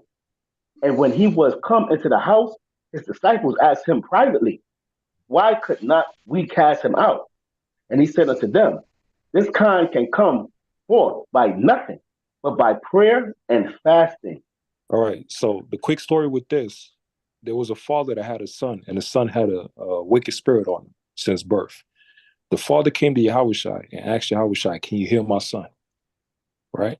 Yahushua said, yeah, of course I can do it. I've been healing millions of people. But before I heal your son, do you believe I can heal your son? Right? That's what Yahushua asked him. He asked the father, do you believe I can heal your son? And then the father said, yes, I believe. He said, okay. Now check this. What if the father would have said, no, he don't believe that Yahushua can heal his son? Even though Yahushua could heal his son. He healed millions of people. Because Yahushua was trying to teach us a lesson that you got to meet the Lord halfway. God? Even if he can do all these miracles for you, remember, he created you, already predestinated. You still got to do your part. When you give unto the Lord, he'll give unto you. You got to meet the Lord halfway. So what happened? He told the demon, come out the son. The demon came out the son. He just told him one time. He didn't have to repeat him. He just told him one time. Why? Because Yahushua was known for what? Prayer and fasting. One of his greatest fasts was the 40-day fast. But he had to build up to that. So he was known for prayer and fasting. That's why his spirit was so powerful. Able to do miracles. Able to pray. Able to throw a curse on people or whatever. Because of his fasting and the prayer. It built up his spirit. God? So now he told the demon one time, right? He told the demon to get out one time. He didn't tell him twice, one time. Because his spirit was so powerful, it was so overbearing against Satan, that demon had to get out that boy. And what happened? Once he got out, then the disciples were ashamed. Why the disciples were ashamed? Because before Yahushua healed the boy, he let the disciples try it first. And they couldn't do it. That's why in verse 29, in verse 28, what happened? They go back to where Yahushua is at, where they all gather secretly, and they speaking to him privately. Why? Why didn't they speak to him openly in front of the people? Because they were embarrassed. They were embarrassed because they couldn't cast out that devil from that little boy. And then he gave them the answer how to do it. Is what? By prayer and fasting. It's simple. God? That's how we get rid of that weight that's on us. All of us got that demon on us that we fighting tooth and nail to deal with. Well, you can strengthen yourself against it by prayer and fasting. All your obstacles, like Makayaahlah said, we can do this. And one of the things that we can do about it is by prayer and fasting. That's our weapon that the Most High ordained for us. That's what we got to tap more into. And then we got the faith and everything. And watch what happens. And it's only for us. It's not for everybody else. The Lord ain't trying to answer their prayers. He's waiting for us to wake up. Tim. Good. God. Are you? Salakia. See, that also goes into the lesson of what we were saying. You know, you mighty men and you beautiful women, you have endured a lot of demons. You have endured a lot of demons, and now you're keeping a lot of them at bay. But we still have some strong ones we have to deal with. And like he said, we must do the fasting. Fasting and prayer. We must do it. Fasting, prayer, and alms, we must. In order to control the hardest demons. The biggest ones that's on our back.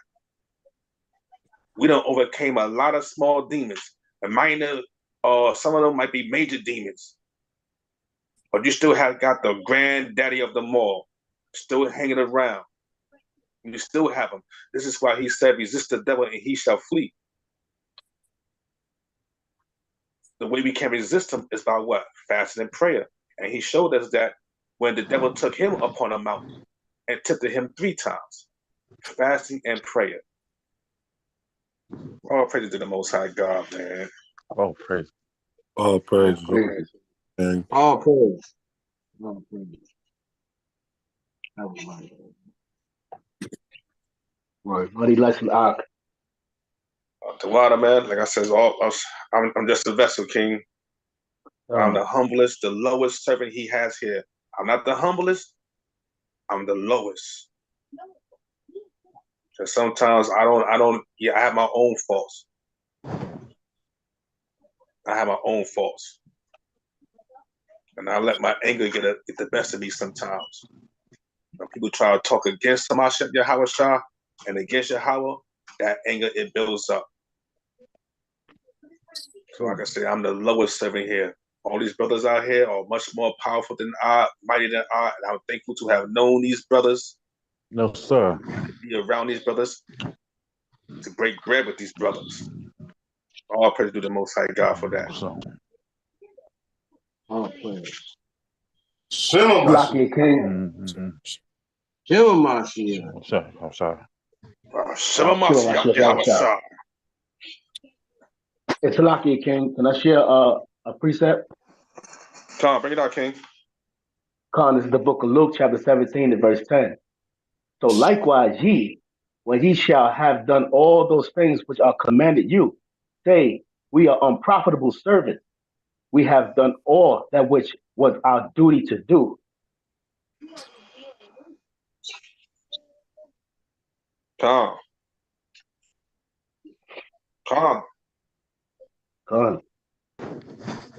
This is our duty to do. We are profitable servants. So the Most High ordained us, to serve him as his servants. So we're not worthy to serve him, but we are ordained to be his people. God, King, we're ordained to do these things. All praise to the Most High, man. You can't thank him enough.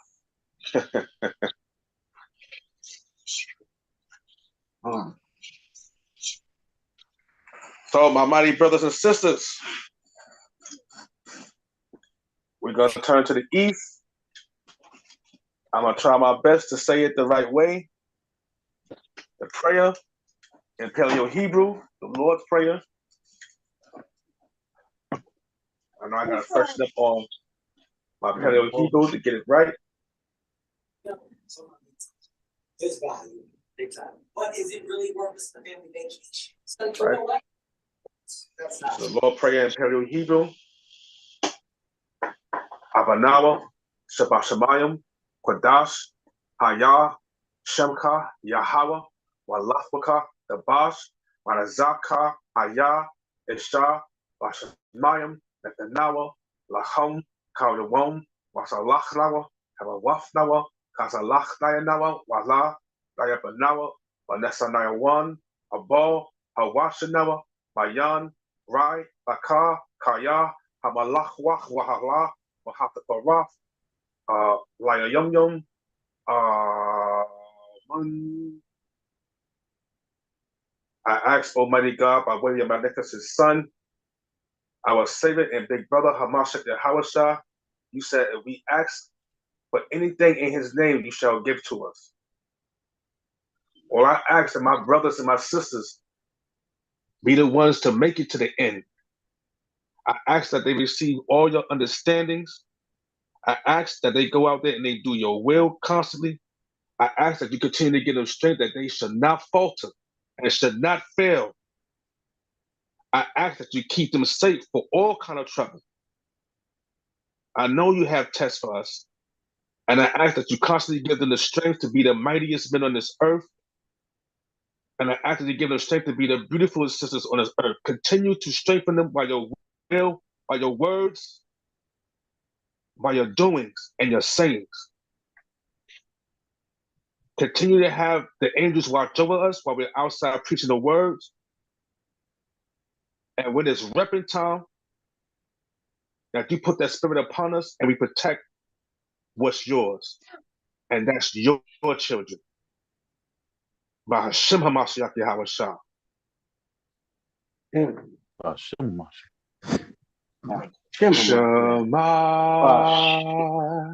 Yasharallah Yahweh, Allah Hayanawa, Yahweh, Aha, Shema, Yasher Allah, Yahweh, Allah Hayanawa, Yahweh, Aha, Shema, Yasher Allah, Yahweh, Allah Hayanawa, Yahweh, Aha.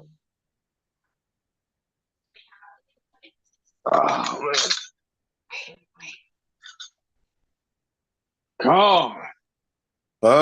God. Shema Mashiach Yahushua. Shema Mashiach. Shema Mashiach Yahushua. Yahushua Barakatah.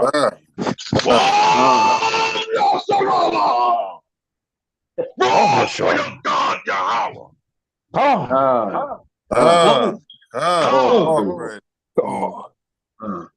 Oh, praises. Oh, praise. Yeah, King. Raw for your God. God. Get it, brother. Started for tonight, man. I'm ready to go outside and do some more preaching. All praise to the Most High. Right. That man gonna baptize all the souls of Brooklyn. Lord willing, you already did Chicago, camp. I'm trying to catch up to my brothers, man. God. Oh, man. Beautiful job.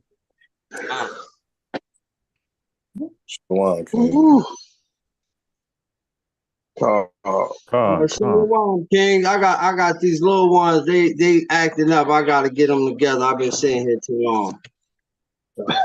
Call, King. Your thing, bro. Say shalom. Shalom.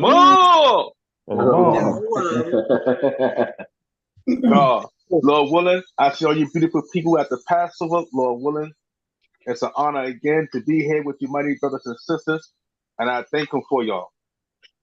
And I hope, King. like I said, thank you, Tawada. Tawada, King. Thank you. Tawada.